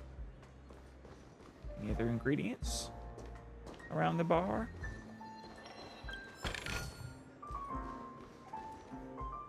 One more. Can this be used for mixing drinks? Looks like it's already a mixed drink. And there's a note underneath. Exchange with your precious things. Huh. Oh, what should we exchange for it? And who should we give our stuff to? I don't know. Give praise of high morale. Give 50,000 credits. No. Give a bag of trash. I can't. But if we gotta give our precious things, what could be more precious? Put a bag of trash into the empty cup. Hey, what are you doing? You can't just throw trash. No way. The words on the note are changing. I wasn't throwing away trash, though that is normally what people do with it. No, I was giving up my most precious possession. Happiness is the dream of the humble. Does this mean we can take it? Something feels weird about this. Don't question it, March. I gave up my most treasured trash for this. I haven't seen you sacrifice anything. Recycled one trash. Recipe, bright future. Alright. There's one thing, though. Okay, this is actually a pretty big area.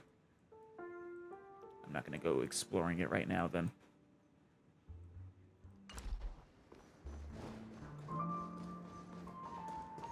It's locked, right? Oh, no, it isn't. Surprising. Yeah, let's not leave the safe zone.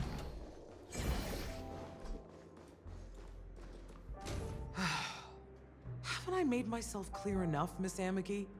The Dream Jolt hostelry only welcomes guests who want to enjoy a drink to their heart's content. I'm sorry, but I'm not interested in your proposal. Oh? Were you up, Pesci? You looked pretty small. But you have the talent.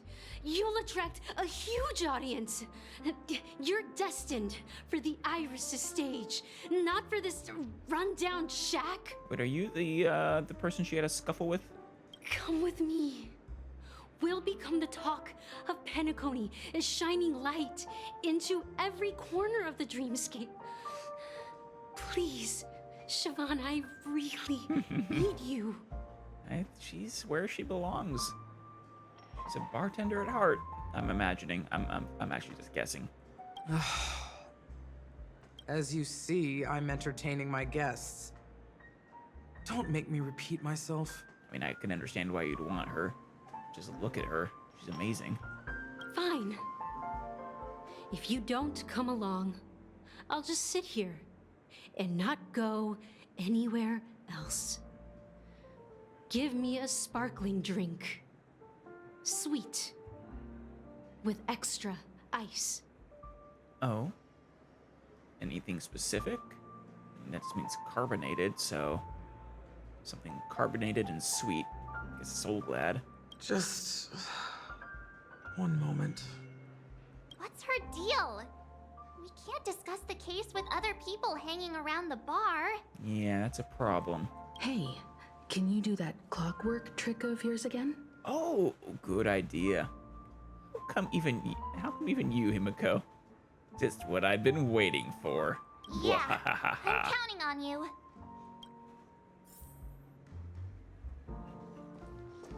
No, she's definitely not a Pepeshi.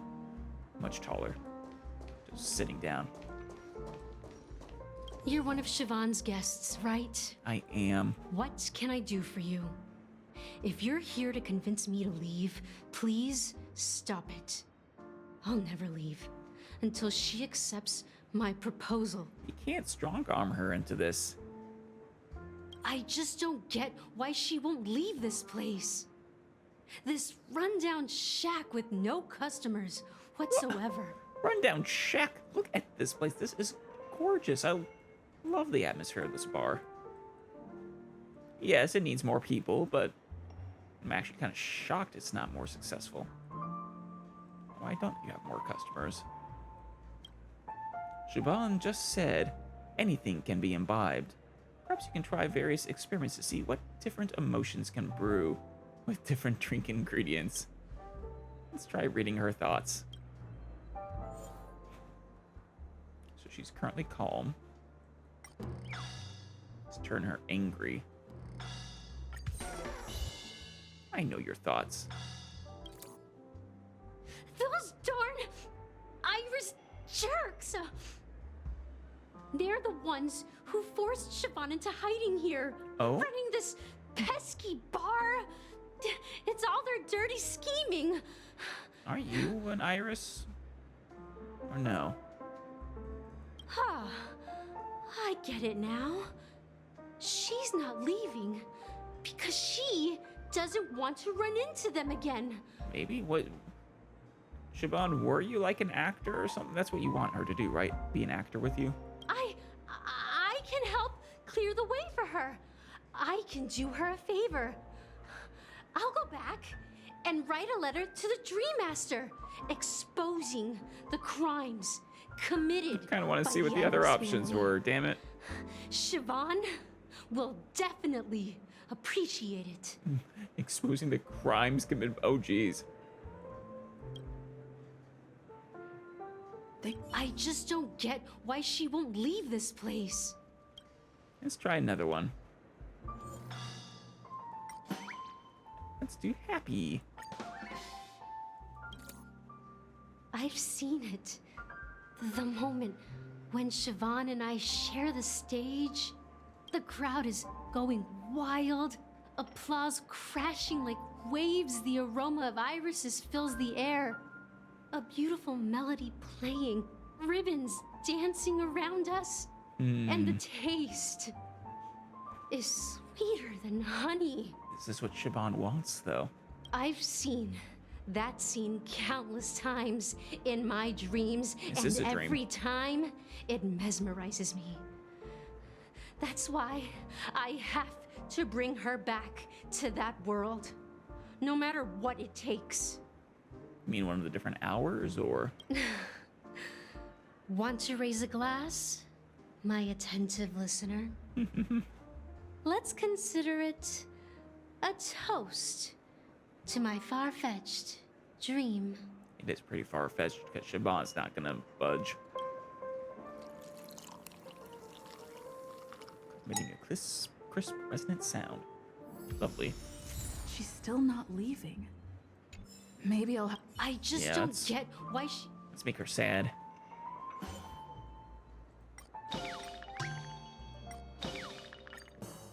There we go. It's ridiculous, right? Our paths were never meant to cross, yet I'm still holding on to her. Yeah, you just met her. Didn't you just... Wasn't it like just a scuffle on the stage that caused this? I'm too timid and shy, longing to shine but afraid of stepping into the spotlight.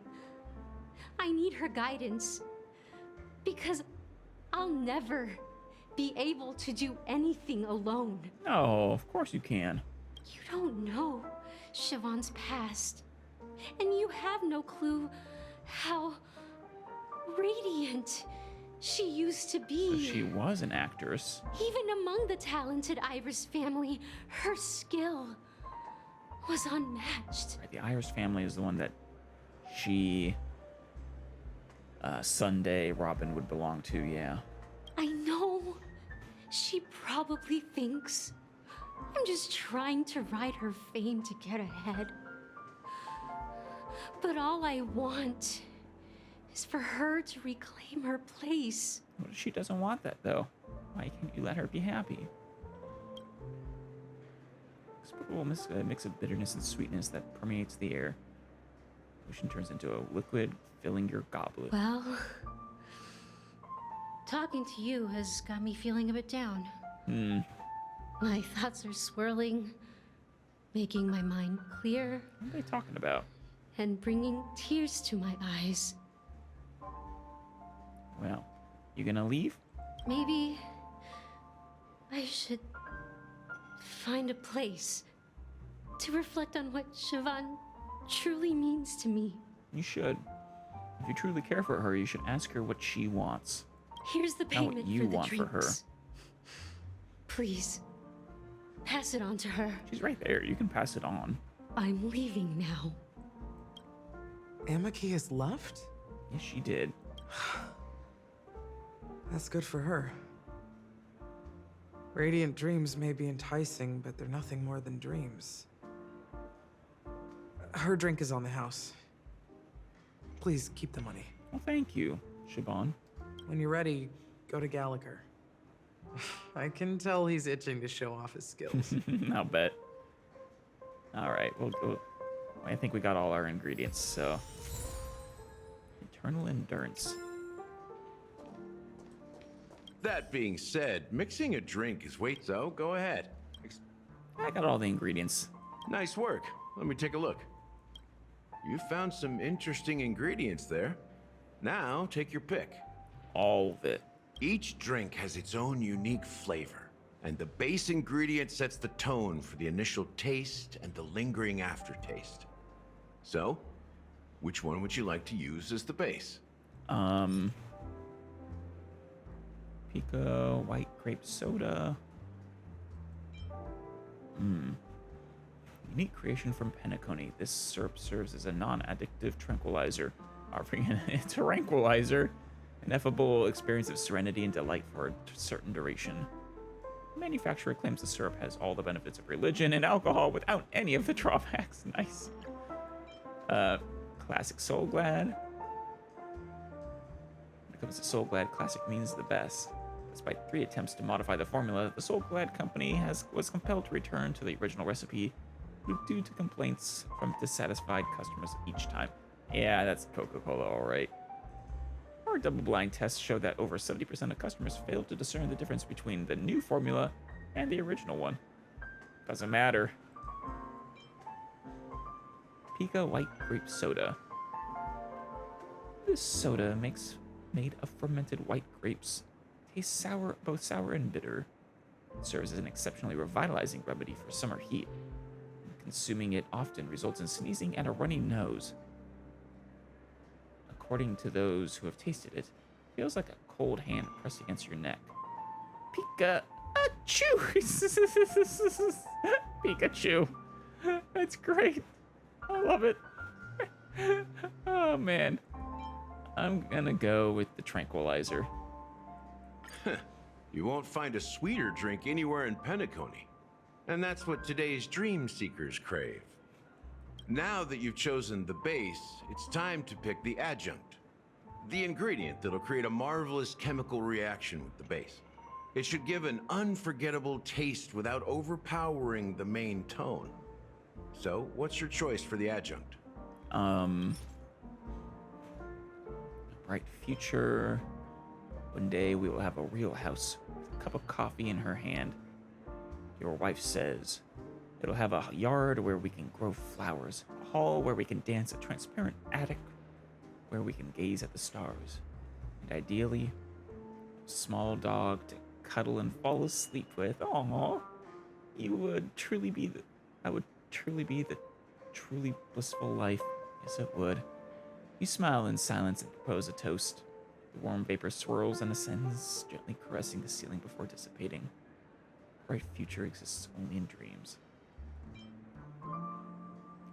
And then the poker game continued, reaching the 4th round. The man could not stop himself from checking his hand. His confidence had long since wavered.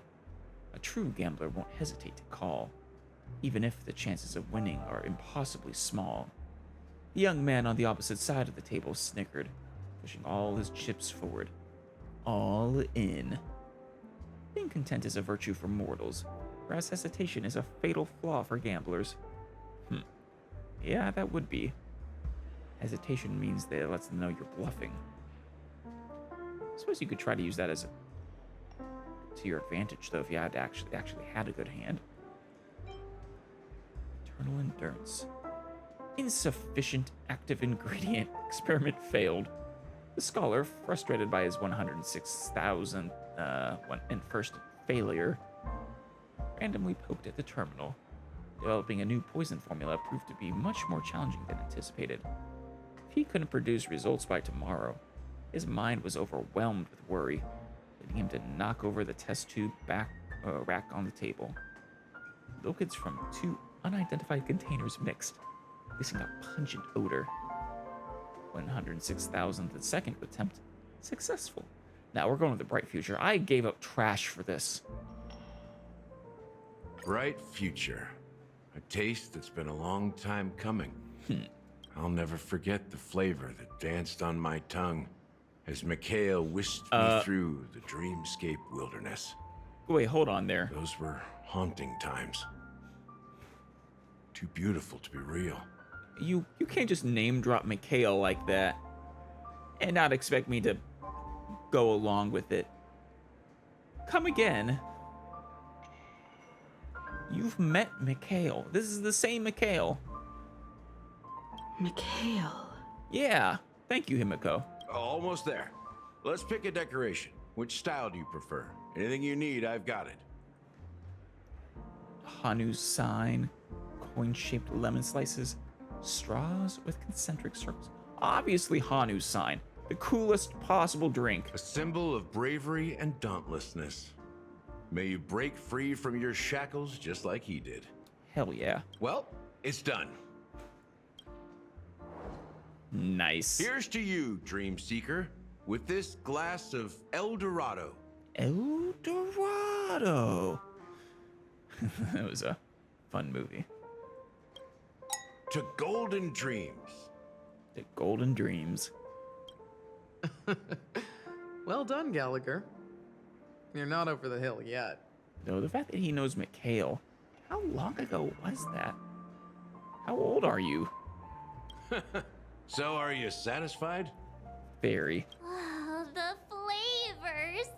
They're way more sophisticated than Soulglad. Oh yeah, of course. As a proper bartender. Soulglad's just a cheap soft drink. I mean, I love my Coke and all, but come on. The richness and layers of these flavors are a masterpiece, especially with the adjuncts. I can taste the spicy and sour notes with a hint of sweetness. I'm not sure if I want spicy in my drink, but sure. I'm not entirely sure what it all means. Maybe Mr. Gallagher can shed some light on it. Please do, Mr. Bartender. Well, if you're expecting a profound answer, I'm afraid I'll disappoint you. The imagery it implies is pretty straightforward. It's just a glimpse of what this dream truly tastes like. Nothing more. Does this true taste have anything to do with that Mikhail? Thank you. Mikhail. Heard that name in my dream. Yeah, that name does sound familiar. When you got knocked out by that masked fool girl, I think I heard someone calling that name. Do you remember? Wait, why would you have heard someone? You weren't there. I heard someone. I was right about you. You guys seem to know quite a bit. And now there's no reason to hide anything from you anymore. Thank you. I like you, Gallagher. I knew I always liked you. He's had that vibe. Let's dig deeper into the case. And of course, I'll tell you a story about Mikhail. Please do. I'm very curious about this Mikhail. What happened to them? All right. Let's start with what we know based on the clues the family has. It seems that Firefly isn't a local or an invited guest. In other words, she's a stowaway. Yeah, we knew that. I imagine you might have known that too at the time. She managed to fool me at first. Oh. My age must be getting the best of me. Guess you didn't know. But here on the planet of festivities, stowaways are a common sight. You're bound to run into one sooner or later. After the incident, the hounds wasted no time searching for that girl in both the dreamscape and reality. How do you stow away here? But here's the thing. That they're common. We only received bad news. And the trickiest kind at that. She simply vanished, leaving no trace in the dreamscape or reality. Wait. As if she had never come to Penacony at all. How? How? I mean, I understand how she vanished in the dreamscape. I saw that with my own eyes, but, what happened to her body? Huh? Does that mean... Does it have something to do with her condition? It was something about... Oh, I forget the details of exact... Is she a ghost? Death eradicated her from existence. Yeah. That's impossible. The problem now is not that she's dead, but that it's as if she had never existed in the first place. That's what I'm saying. Death eradicated her somehow. Or something very weird is going on. Did she not have a body? I mean, that's what I was saying, her condition. I forget all the details of it, but it was a weird condition that like blurred the lines of reality for her or something like that. It might have something to do with it. Let me be frank. This case, actually, is unlike anything the Bloodhound family has dealt with before. Yeah, no kidding. Dealt with before? So, death does happen in Penacony, if I understand correctly. That's what I've been gathering, is that this is not the first time this has happened. And it would have to be, because there have been rumors about death. Urban legends as far as people are concerned, but still. You've witnessed it, so there's no need to hide. Even the shiniest city has its dark side. We're all adults here. Surely I don't need to explain too much to you. I suppose not too much, but I'd appreciate anything you can about the dark foundations of this world. Confronting the family based on that alone would be naive. Death may occur in sweet dreams. So what? Such events are highly unlikely and only affect a tiny number of people. I mean, I'm sure those people care, but sure, death is more likely to strike outside the dream than inside, I suppose. If you really want to delve deeper into this case, you need to understand the true problem with the family. You sure you're allowed to tell me this? I guess it's time to tell the story of that Mikhail. Yeah. You're very perceptive. The Astral Express has received that music box too, right? Yeah. Do you know the secrets it holds? No. There's a message. Witness the impossible in the realm of dreams.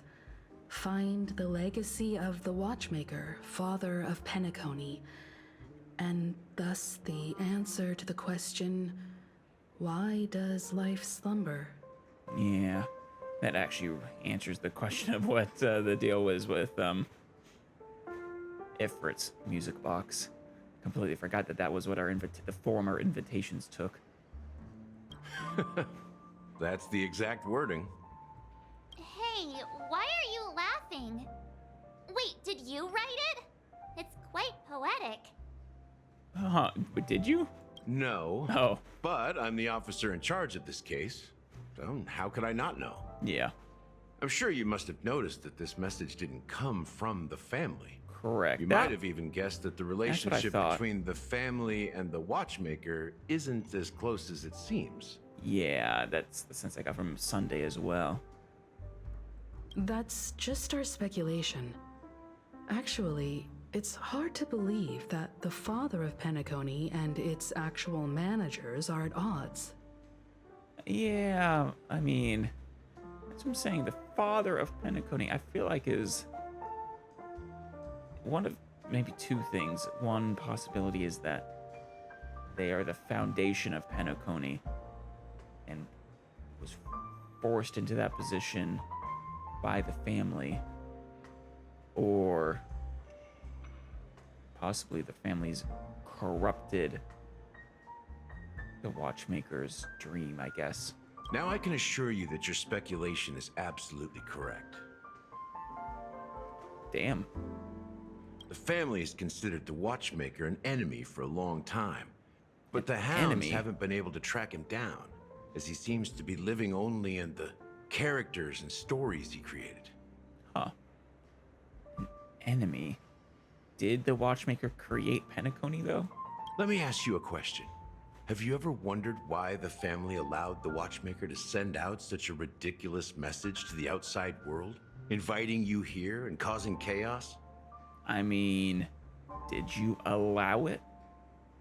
And if so, then my answer would be that you were hoping it would lead you to the Watchmaker. So, you want to seize this opportunity to expose the Watchmaker? Precisely. Well, now you understand why the Oak family authorized the Nameless to assist in the investigation, but kept you in the dark, right? Yeah. Because the Watchmaker is not the legend of the Land of the Dreams at all. He's the most shameful stain in the history of Penacony. Oh. And he's the root cause of all the anomalies in the dreamscape. That is the opposite direction than I was thinking. The stain on the history of Penacony. What does this have to do with Mikhail? You don't get it? Well, I mean, Mikhail, the betrayer of the family, he's the Watchmaker.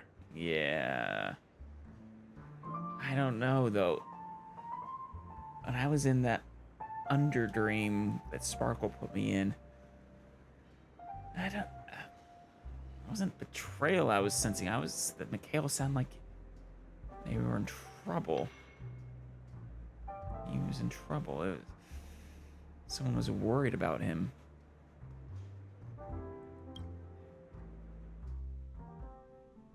Acheron. Sometime later.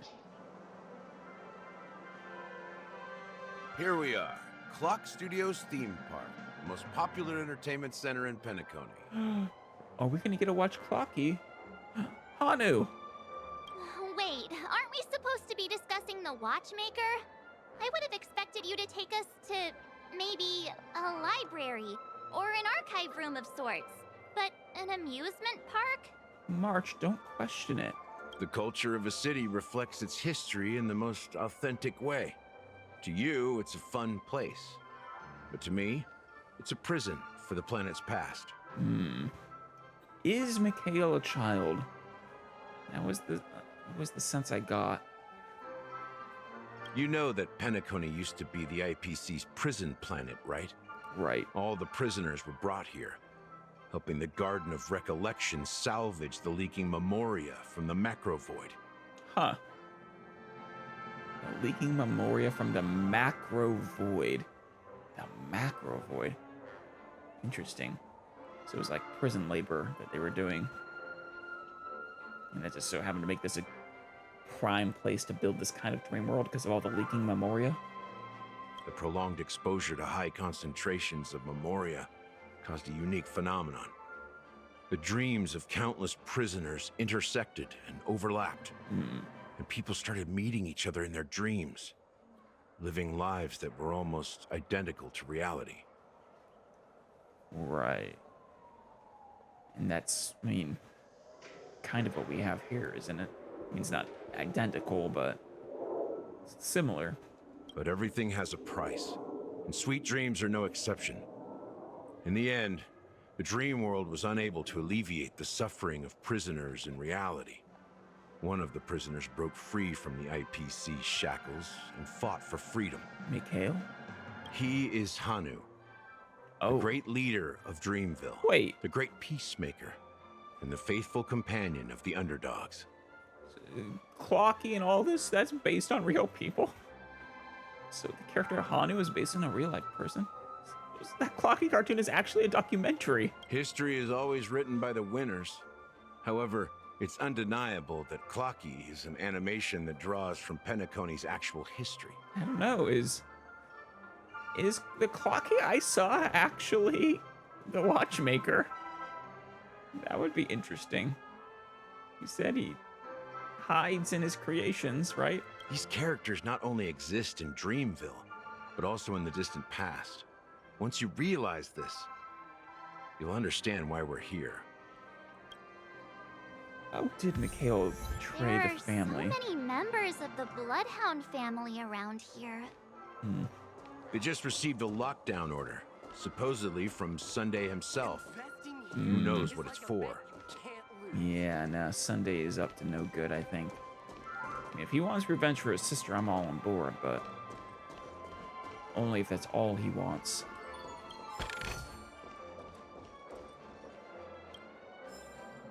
Fucking Bear Princess, Part A. Neat. Huh. So many of them. I've never seen anything like this, even when they're tracking down suspects. What? The Bloodhound gang? Or family? Can you convince them to let us in? We don't need to go in. We don't want to draw any unwanted attention inside. We can just talk here. Okay. We're not doing anything bad, are we? You're like revealing stuff to us you're not supposed to. Let's find a quiet spot and continue our conversation. I wanted to watch the Clocky documentary. View here is great, right? We can see everything from here. Except the cartoon. Including Clocky. The statue? If all the characters in the animation are based on characters in reality, then Clocky's counterpart is definitely the Watchmaker. That would make sense. In the animation, he's Hanu's partner and one of the founders of Dreamville. Does that mean the Watchmaker was personally involved in that war and sided with Asdana? It was a monumental war for freedom. Hanunu fought alongside a motley crew of masked fools, nameless, history fictionologists, mourning actors, omen vanguards, even visitors from beyond the sky. In the end, they emerged victorious. Masked fools and nameless and mourning actors and history fictionologists. I'm assuming people who make up history? Omen Vanguard sounds interesting too. Mourning actors and masked fools both serve Aha. Of course, nameless are the Trailblaze. Not sure about history fictionologists or Omen Vanguards, but it's a motley crew indeed. Among them was the person who would eventually be known as the Watchmaker. Mikhail. But if you do the math, doesn't that mean the Watchmaker was around for several centuries? I guess so. I'm not sure, but Mikhail was already the Watchmaker when I met him. So maybe he inherited the title. Maybe. How old was Mikhail? How old are you now, Mr. Officer? Also a good question. I'm 13. What? Bullshit. No way. Not even close. Bullshit. Hanunu freed the frontier prison, but peace still eluded him. With limited resources, threats from the outside world, and internal conflicts between major prison districts, the future of Asdana was uncertain. You are... Please say psych. You're pulling our legs. It wasn't until the Watchmaker approached the family with the idea of turning the prison into the planet of festivities that Penacony finally gained its name and glory. Right. Freed the frontier prison, but peace still eluded him. Threats from the outside world, internal conflicts between major prison districts. Asdana was uncertain, yeah. Watchmaker. So the family already existed at that time, then. Thus, he became known as the father of Penacony. That makes sense. But didn't you say the Watchmaker betrayed the family? And He you did. said you were his companion, so that means you... Also betrayed the family? No. I'm not his companion, but rather one of his many children. His children, like literally, or? But I am indeed a traitor. Not to the family, but to Mikhail. Do you not view Mikhail as a traitor? What did you do?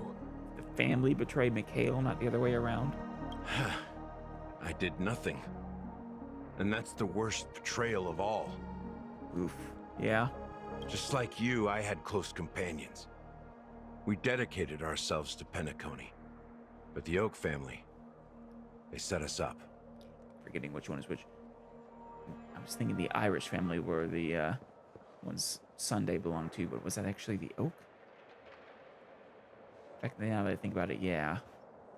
'Cause the Oak is... I think he said that was like the Oak Stronghold or something. Mikhail was too old to protect his children anymore. So we left the family to find our own path. We were branded traitors of the Harmony. Even though the true traitors were someone else. Shit. While they continue to praise the Watchmaker's name in the world, behind closed doors, they condemn him on a pillar of shame. Damn. Nevertheless, we wanted to clear his name. We intended to find the real traitor, the one responsible for all this, and restore harmony to Penacony. Do you think it's Sunday? But we failed. Too much time had passed, and the land of the dreams had become deeply corrupted. Right. After countless fruitless pursuits, I gave up. Like a lost dog. The family accepted me and made me an officer, supposedly as a form of forgiveness. So you weren't originally but it was a actually family a member. punishment. Since then, I've been completely cut off from my partners and my past. As for Mikhail... Shit. Damn, Gallagher. I heard he died in obscurity, in a place where no one could find him. That's when I realized that the Penacony I once knew would never return. It's been corrupted. Yeah, I can see that. We're truly sorry for what happened. But this is not the end of the story, right? No. Apparently, someone has inherited the title of the Watchmaker and has been secretly working against the family all this time. Would you like to help this person?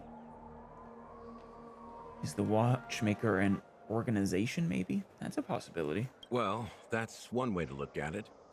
However, only one member has truly inherited the Watchmaker's title. Right. Unfortunately, after all these years, I have no idea who that person is, or if they're even real.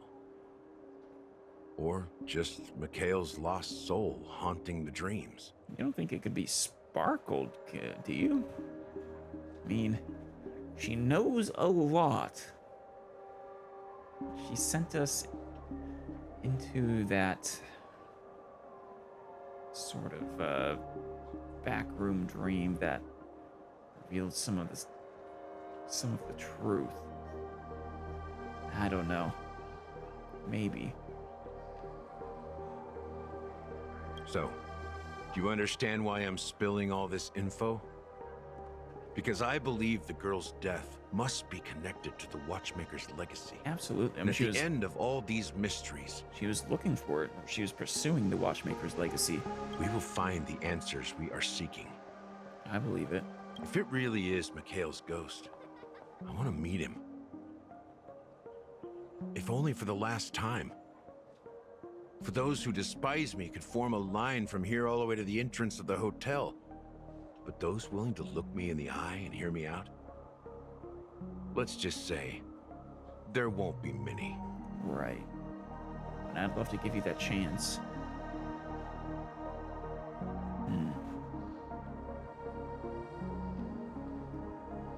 I guess you want an opportunity to say sorry? I've told you all I know is a sign of gratitude. Thank you for listening to this old dog. Bark and all. I appreciate it. Something just happened at the theme park. Now, if you'll excuse me, good luck to all of you. Thank you, Gallagher. Truly. How ironic. What's so different between the stowaways projected by Penacony today and the dream seekers once hailed as pioneers several amber eras ago? I don't know. Gallagher does have a troubled past, it seems. That's true. While Firefly's whereabouts remain a mystery, his stories shed light on our suspicions about the true identity of the Watchmaker, his connection to the family, and the power struggles hidden behind sweet dreams and death. True. It was extremely valuable. Hear straight from his mouth. You know, clarifies and otherwise confirms a lot of suspicions we've had for a while. The thing about Firefly's body being missing, though, is really weird. I don't want to get false hope that maybe she's alive, but it would be too painful. Hope is painful. And that the family isn't all united as one, yeah. Exactly. Gallagher suggests that the real traitor is someone else, probably within the Oak family. You know, crackpot theory, Himiko. Clocky is the Watchmaker, right? The allegory for the Watchmaker. Clocky was a good friend of Misha, right? Just saying. Think about it. That lines up with what we've gathered so far. Firefly got involved in this mess because of the legacy, and now we're sure that Aventurine's accusations against Acheron are baseless. Right. I mean, there is something up with her, but yeah, no, she's not the one responsible for their deaths. And that Clocky is based on the Watchmaker. You're really into Clocky, huh? Of course, how are you not? He's just a fictional character, not a real person. March, I have literally met Clocky, okay? Now, it was in a dream, so sure, that's also maybe not real, but dreams in this whole place are weird, so kind of is real. Speaking of which, that Clocky who only reveals himself to you is quite intriguing. And it's Misha. A shame we've never met him since then. I think he revealed himself to Misha. Yeah, but that pretty much sums it all up. Now that we've confirmed a lot of our suspicions, let's take a moment to think about the clues we have. Send a message to Welt and see how things are going on his end. Sure. You should check in with him again. Ben Acheron. Ask about Welt's situation. Mr. Yang, our investigation here has come to an end. How's progress going on your end? Not too bad. Galaxy Ranger and I agree that the family might be hiding something extremely important. We're now headed to Dewlight Pavilion. Acheron, huh? Didn't Aventurine say she was dangerous? I've confirmed that she's on our side. Don't worry. Please wait for a while. I'll keep you posted as soon as I find anything. Yeah, if Welt gives her the seal of approval, I trust his judgment. I mean, I already trusted her, but Welt makes it even easier to trust. I feel for Aventurine, but he was manipulating us. And I don't trust his appraisal of Acheron. Especially not without evidence. Are your companions worried about you? They're just checking up on me. Let's get in and get out. Seems they've made some progress. What are you two up to right now? Looks like we're about to enter the depths of Dewlight Pavilion. What is this? Sunday's place? It's been a smooth ride. Almost too smooth for a heavily guarded mansion. Oh, shoot. Let's see if there's anyone waiting to greet us. Oh, my. Well, this one finally works since now she's our POV. Beyond good and evil. I mean, we already got the chest in here, right? Yeah. I think everything we collected should already... We shouldn't have to worry about collecting things twice.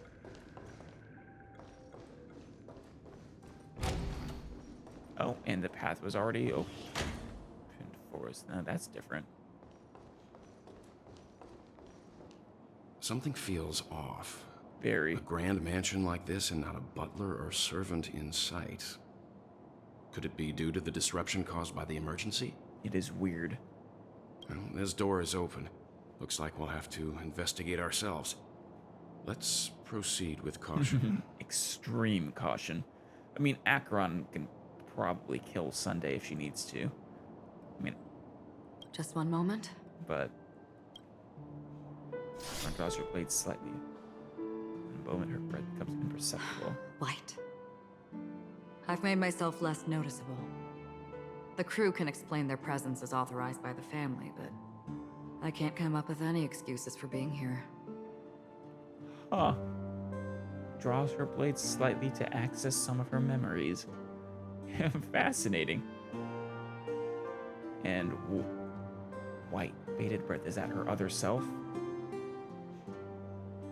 I see. What an interesting technique. She is so interesting. So fast. I want to know everything about her so bad. Yes, her technique is awesome. Can't go through here anymore, right? Or I guess we can.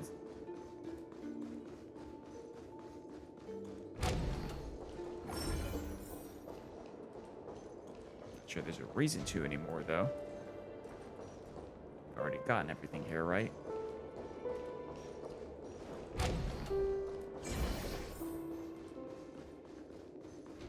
What does that box mean exactly?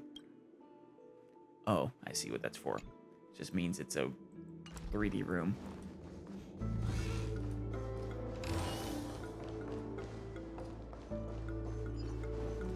Die! Excellent. I love her ability. The model in the sand pit. It's the golden hour, isn't it? Yep. Maybe the heads of the family used in the footprints here are different from the rest. There are 2 sets of them. Oh, yeah. Looks like outsiders might have passed through here not long ago. It's Ratio and Aventurine. I love how they're giving us plenty of technique bottles. Can you identify the people who left these footprints? Well, there's a unique pattern here. Flamboyant, even. That doesn't narrow down. And judging by the size, I'd say these were men's shoes. If I'm right, it could be the IPC ambassador, Aventurine. Yeah, well, Dr. Ratio is pretty flamboyant in his own way, too. Aventurine. What about the other set? It looks like they were walking side by side as opposed to one behind the other. So the second individual is likely equal in status to Aventurine. Right. The IPC is eager to reclaim Penacony, so their presence here is not unexpected. I kind of want to give Penacony back to Gallagher, honestly. Stream 4. Beautiful. I love it. Still can't go through that door, huh?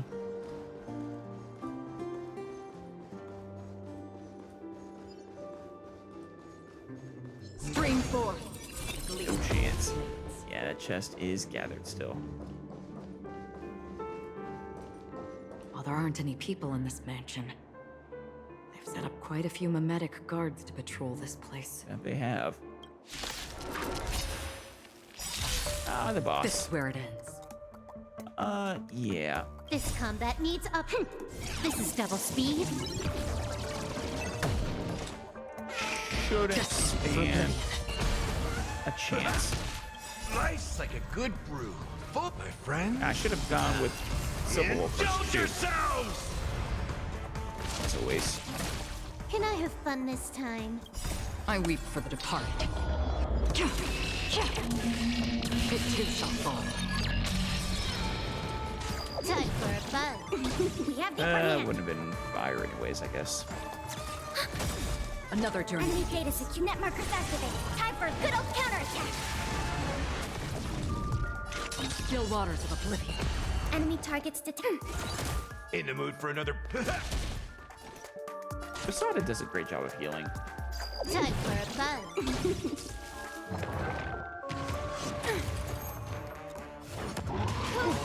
Hey. Free will, or was it destined for oblivion? Yeah, let's just finish you. I weep for the departed.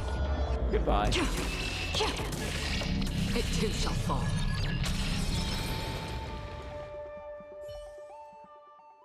Look, it dropped something. Oh? A note. Looks like instructions from the butler for the other servants. Huh. Did the butler get eaten? Seems like the mansion's entire workforce were assigned other tasks before Robin's death. Huh. Before her death. That feels suspicious.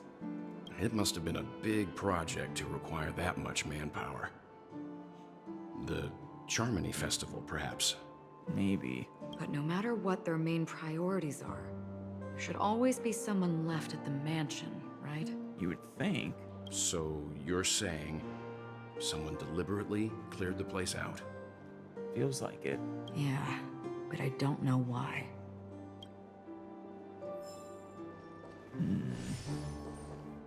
Any other creatures here? No. I do hear something, though.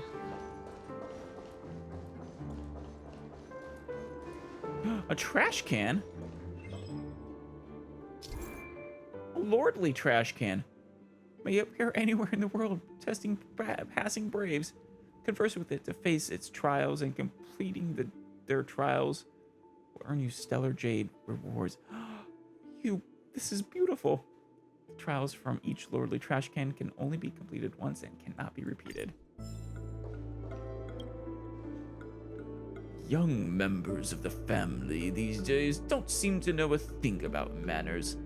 Hey, that trainee server over there, what's the appropriate thing to do when you're giving directions to a guest? Bring the guest to the destination. I'll keep my fingers together and point in the right direction with the tip of my palm.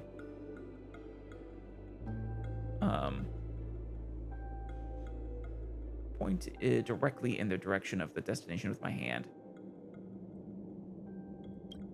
That's rude. The correct way is to bring your four fingers together with your palm facing upward. That's a fail. Shoot. Oh, ow. I'm betrayed by my trash can friends. Ow.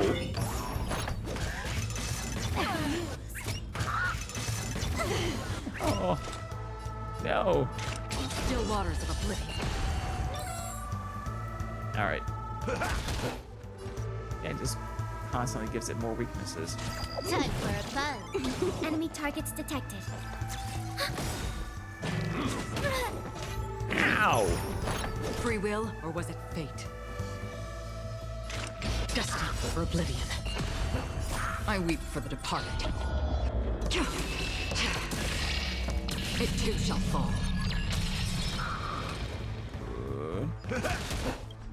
More enemies. You only have 3 at a time. Then, ow! Another It journey hurts. begins. Bad. Still waters of oblivion.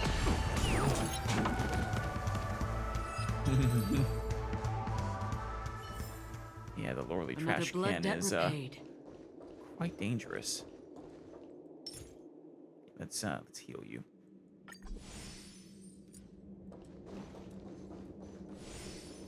There we go.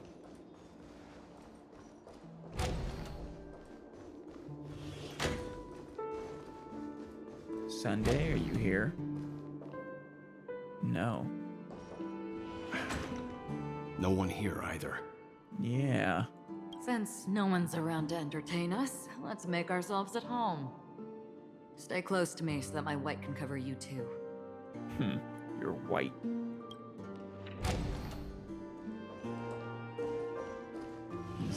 of your other self, then? Is this the, no, it's just papers.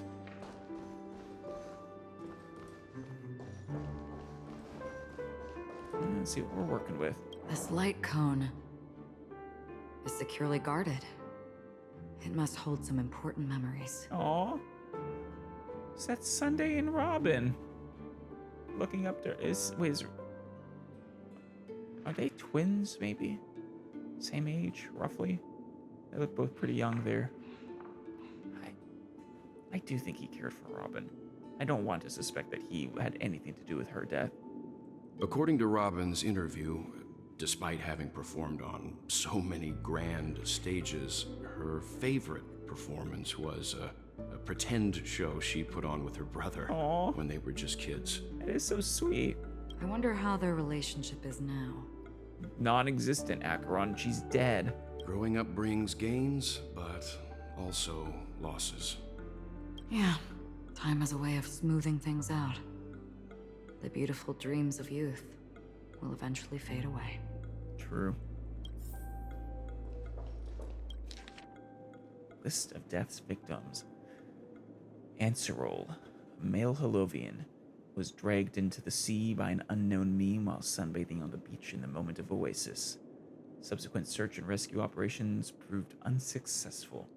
Note, this was the first case. Can't tell if anything is wrong. Insufficient investigation? Maybe. Moiri, a male from Xianzhou.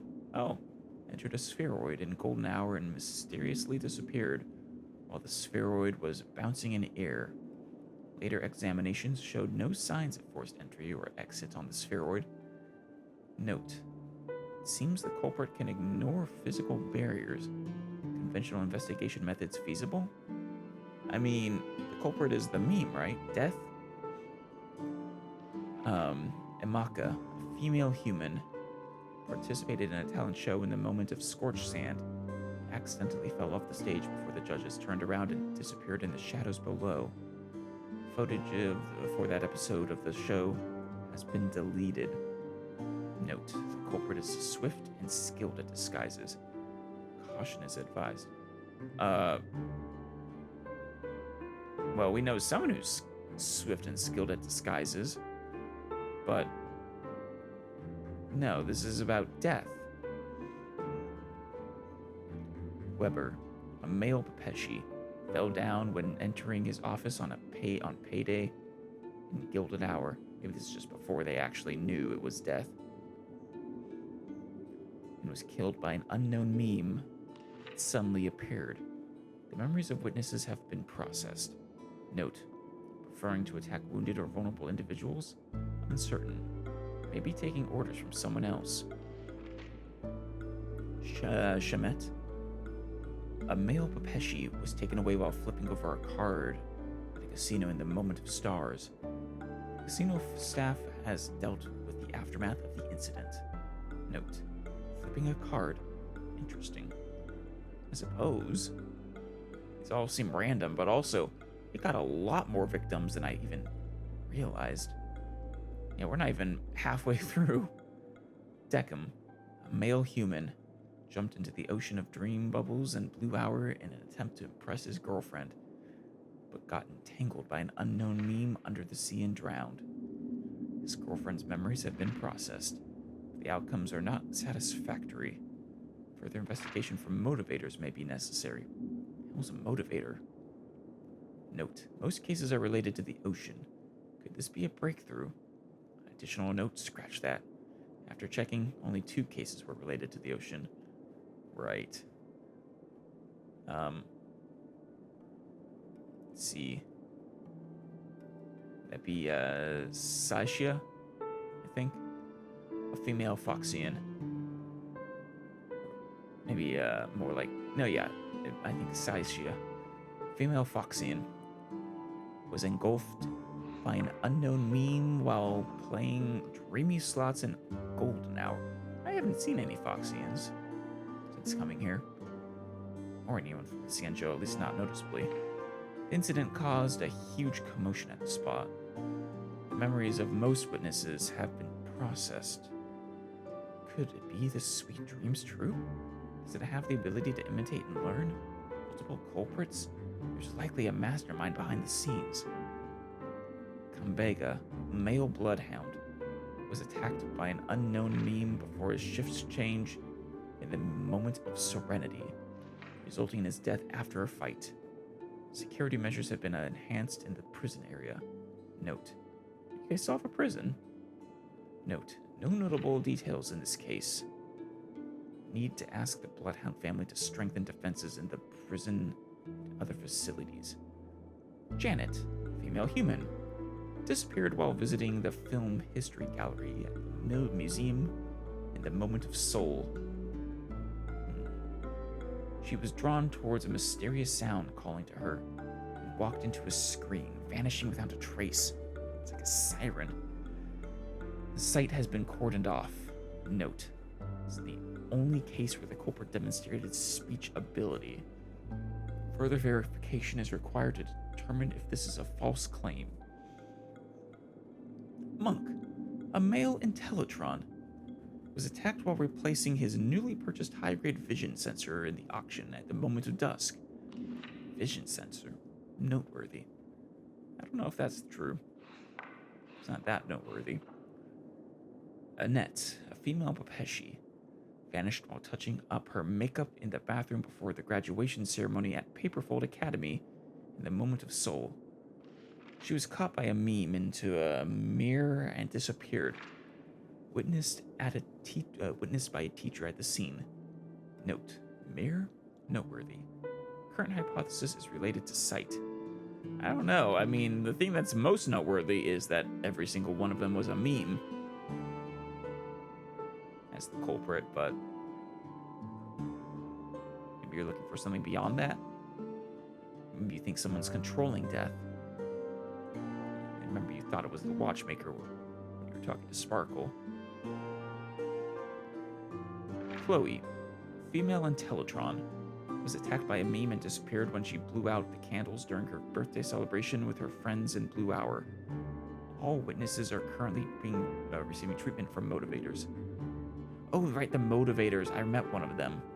The one who's being sort of stalked.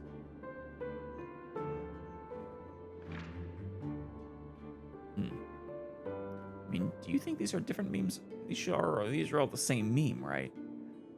Note: more attacks occurred in dark or dim environments. Is sight really a trigger? I don't think so. I think it's random. Or, well, if it isn't random, I think it's more to do with... I don't know. I really don't know. Carissa, female Holovian, was harassed by a fervent fan backstage before her performance in the Moment of Scorched Sand. Was subsequently abducted by a meme during her escape. Bloodhound family has apprehended the fan. Abducted? Keep a lookout for this fervent fan. Dorian, a male human, took a nap before the end of his shift in the moment of daybreak without telling his managers and was abducted by an unknown meme hiding under a chair. Emergency intervention was provided. Production at the factory has resumed as usual. Taking a nap. Plus, consider discussing with the Alfalfa family about increased vacation time and additional breaks for workers. Hey, good on you. But this is more than just a few people. I guess maybe it's a small percentage of the total people who come here, but this is pretty significant. This is a few dozen people at least. Marlowe, a male human, disappeared after being involved in a car accident in Golden Hour. Witnesses reported the presence of an eerie meme who fled underground at the scene of the accident. This is a genuine case of death. This meme must be connected to concepts such as death and murder. Yeah, finally connecting it all to death, huh? This list comprises over 100 cases related to the Memory Zone meme death. However, the author of the list seems to still struggle with figuring out the pattern. They really don't put together that these are all... that Information about Robin, Firefly, and the other victims. I don't see any commonalities among them. No, yeah. The only commonality is that death got to them. Looks like the rumors were right. Death does seem to be targeting random victims. Yeah. And based on Sunday's notes, he's no stranger to death. No. He's just surprised that it has resurfaced. After how long?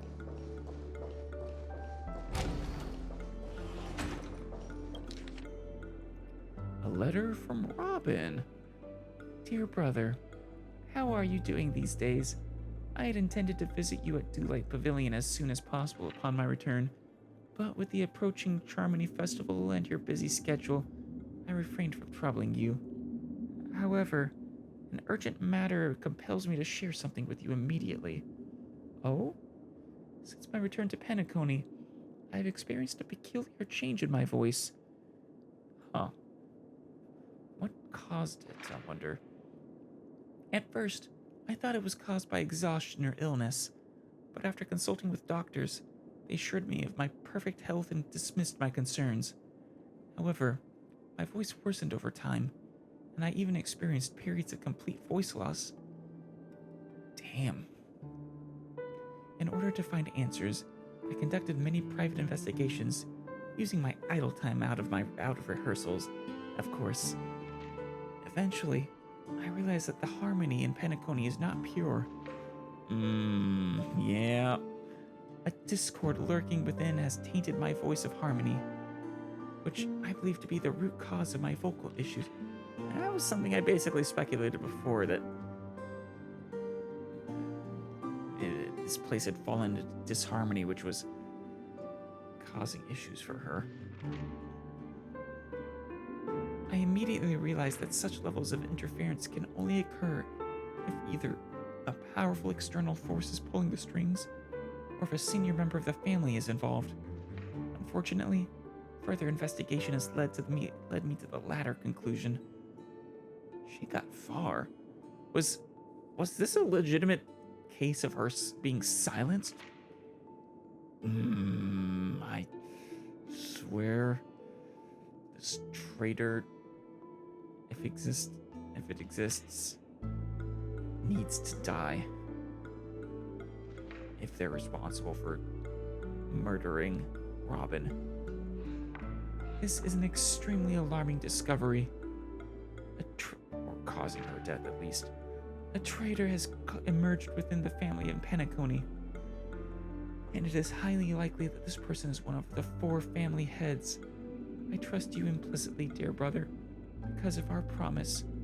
Oh, what's your promise? The Charmony Festival on the horizon.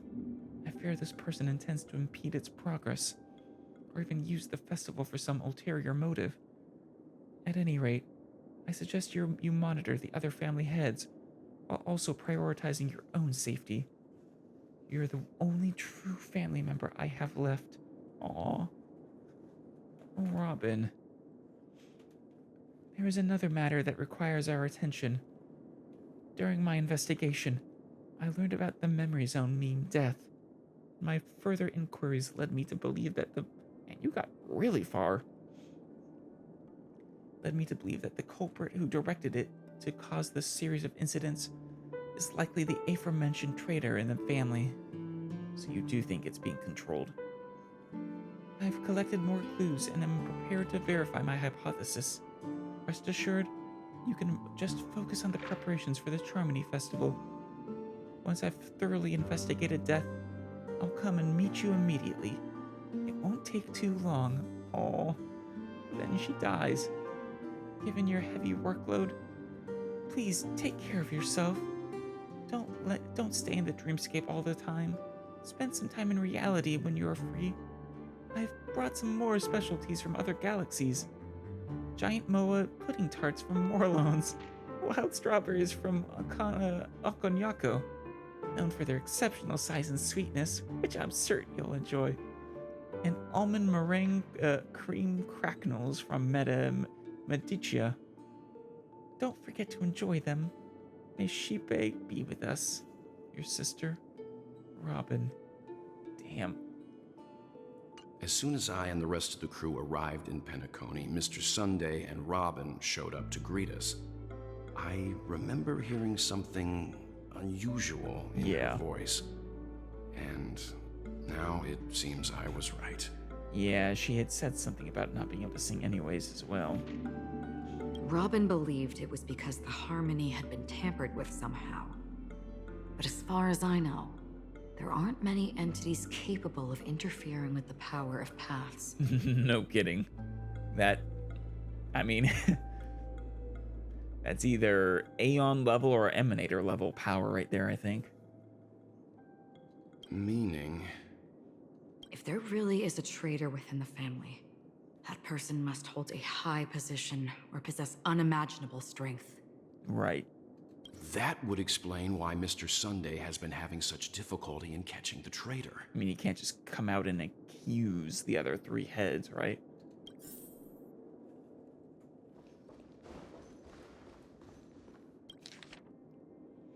A letter from Alfalfa to Sunday. I've been informed about Robin, and I would like to express my deepest condolences. However, I must remind you that you now hold the position of not only her elder brother, but also the head of the Oak family. Your every action has implications for all of Penacony. As Penacony is going through a critical period, it is crucial that you do not allow your hatred to cloud your judgment. Be cautious not to engage in activities that others can use against you as leverage. I heard that you are planning to dedicate a significant amount of time and resources to find Death. Oh no, I wish I could as well. Finding Death and destroying it is my number one desire right now. Finding anyone who might have been controlling Death is my number 2. Such action does not serve the best interests of the family as a whole, and I strongly advise you to reconsider it to avoid potential impeachments from other family heads. While you are convinced that Death is connected to the Watchmaker, I've met that Watchmaker many times long before the Dream Master adopted you and your sister. I have never found any evidence linking him to the Memory Zone meme. Wait, you've met the Watchmaker? I thought the Watchmaker was hidden. Huh. Now that you are the head of the Oak family, it is essential that you assess the situation objectively and consider the bigger picture. It is unwise to allocate all of Penacony's resources and manpower for the sake of personal vendetta, as this would bring dishonor to the Great One. The Charmony Festival is on the horizon. The Watchmaker's guests are all barely holding back their own agendas. Right. They're not holding back their own agendas, actually. There's no barely about it. They're holding back nothing. Neither you nor I could face the severe consequences if Dominicus's arrival is delayed. Who? Therefore, I urge you to control your emotions and fulfill your responsibilities as the head of the Oak family, focusing only on the festival and avoiding any interference from external sources. In addition, we must not neglect the honored guests invited by the Watchmaker, as mishandling this matter could lead to diplomatic conflicts with other major factions, involving us in disputes that could have been avoided. As your elder, I hope you comprehend the gravity of the situation and handle it appropriately. As for the matter of Robin, there would be time to pursue it once the festival concludes. By then, I'll provide you with the necessary resources and manpower in the name of the Alfalfa family to help you get your revenge. Additionally, I've heard rumors that the Dream Master is not entirely pleased with your recent activities. I advise you to conduct yourself with caution. Yours sincerely, Old OT.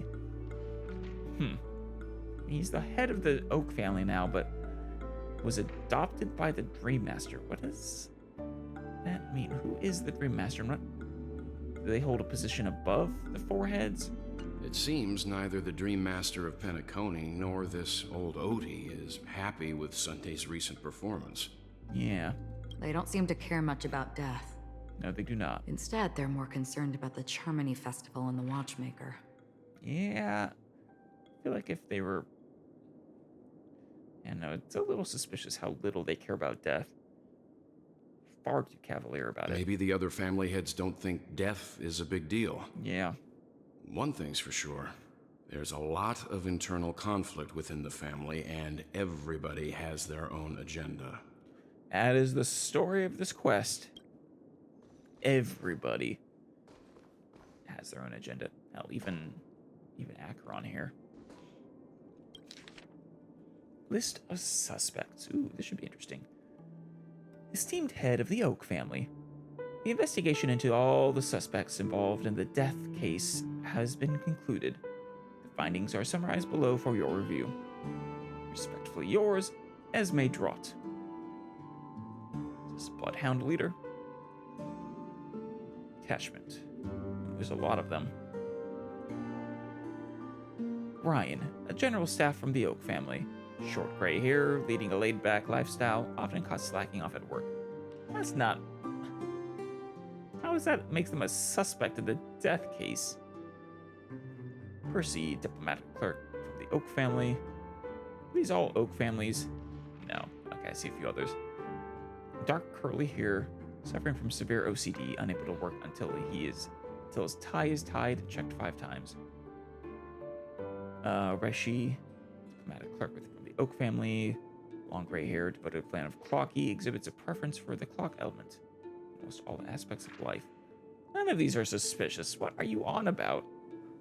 Connor, a professor at Paperfold Academy, short red hair, rumored by students to be an enigmatic figure due to his unkempt appearance. This is even worse, more ridiculous to consider suspicious. Doriani, professor at Paperfold, short gray hair, known among students for bringing cigarettes to class instead of textbooks. Pururu, researcher from the Nightingale family, long blonde hair, known for being obsessed with soda and having the research lab's trash can filled with empty drink cans. Benny, dreamscape producer from the Nightingale family, curly brown hair, frail and thin, exhibiting almost fanatical affection for dream construction.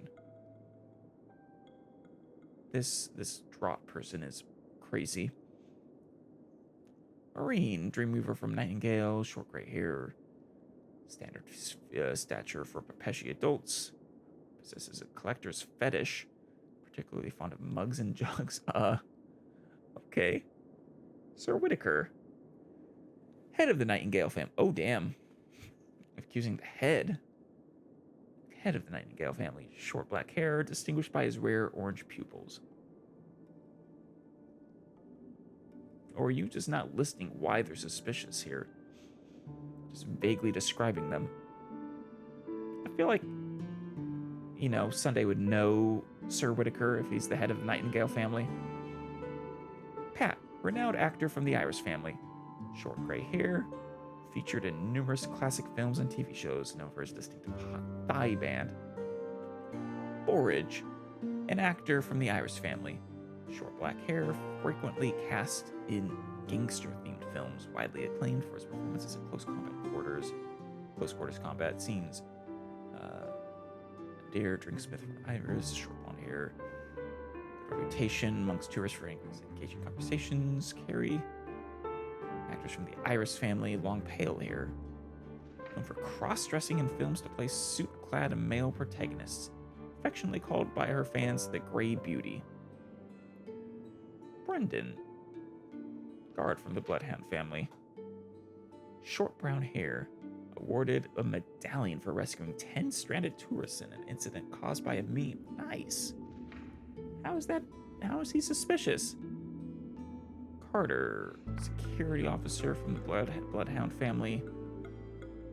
Short blonde hair, small stature, often spending his leisure time at casinos in the Moment of Stars. Woolsey, the captain of the Bloodhound Guardians. Wasn't that the guard we saw as well that Aventurine talked to?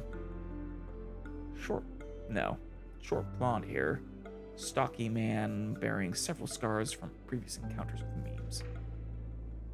Olomu, a detective from the Bloodhound family, short black hair, known for his unkempt stubble and excellent undercover work in investigations within underground gangs.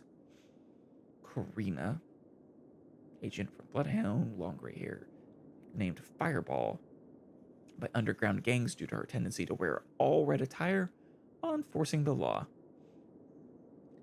Melanie, reporter from the Alfalfa, standard Pepeshi stature, exhibiting mental age beyond her actual years. Gabe, short black hair, standard Pepeshi, used to enjoy candy before a gamble starts. Lothric, hotel butler from the Alfalfa, tall stature, possessing a sense of humor that attracts numerous VIP customers. Lester, auction trader, Alfalfa, gray curly hair, medium stature, regularly indulging in Dream Joy special after work. And Inagi, project manager from the Alfalfa family, long blonde hair, shorter than average Pepeshi. Shorter than average Pepeshi, wow, really short. Maintains a calm demeanor that has generated a lot of revenue for the family. 52 total suspects on the list, followed by Sunday's notes. Note, perhaps there is a common thread among them. I've reached a conclusion. Is there? Mr. Sunday has done some serious research on his suspects. This traitor must have been causing trouble for the family for a long time. I mean, it has to be someone high up. There's only one suitable suspect on that list. They all seem to be insiders, but I haven't met any of them. Yeah. Huh? Wait, these characteristics. What? What do you see? What is it? No, nothing. Maybe I'm just overthinking things. However, if this traitor really exists, could they be responsible for Firefly and Robin's deaths? I thought that was what we were assuming. But no, what commonality did you see? Perhaps that's why Sunday is taking this matter so seriously. Of course. That's all for now. Nothing more noteworthy.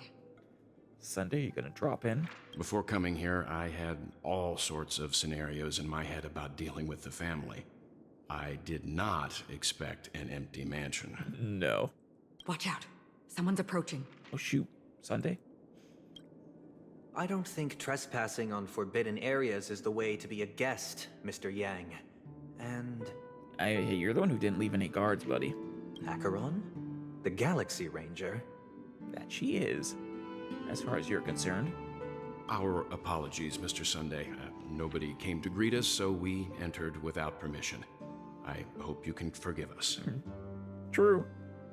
But even if there's no one to greet you, you should wait for the host. Don't you agree? Not when we're snooping, no. Even without the famous Galaxy Ranger. As far as I know, the crew has officially accepted the family's commission, so coming here will be unnecessary for you. I mean, do you not want us to get to the bottom of this?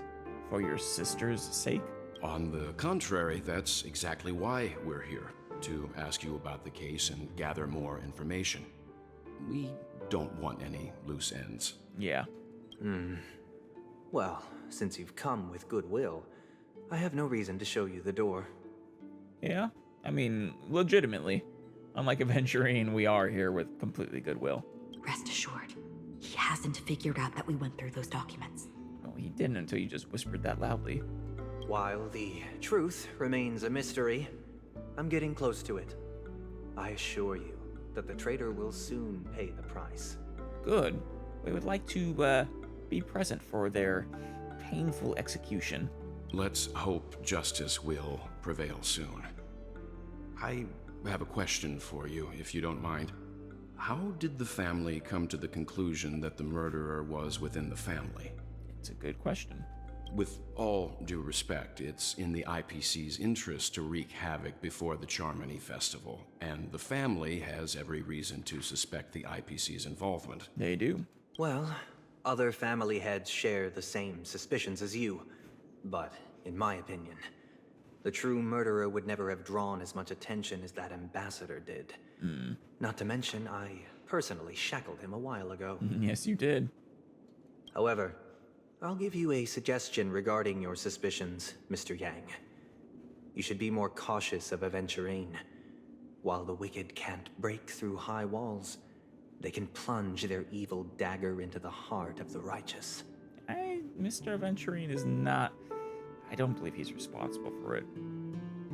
He's a businessman, not some philanthropist. Oh, that's fair. But right now, he's out there handing out his wealth on the streets.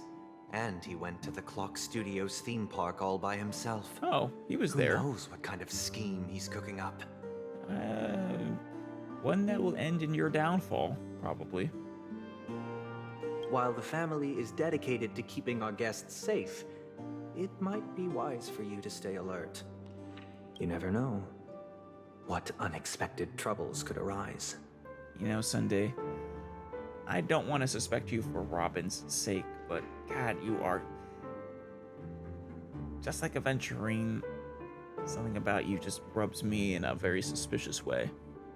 Maybe that smug smirk of yours right there, or the thinly veiled threats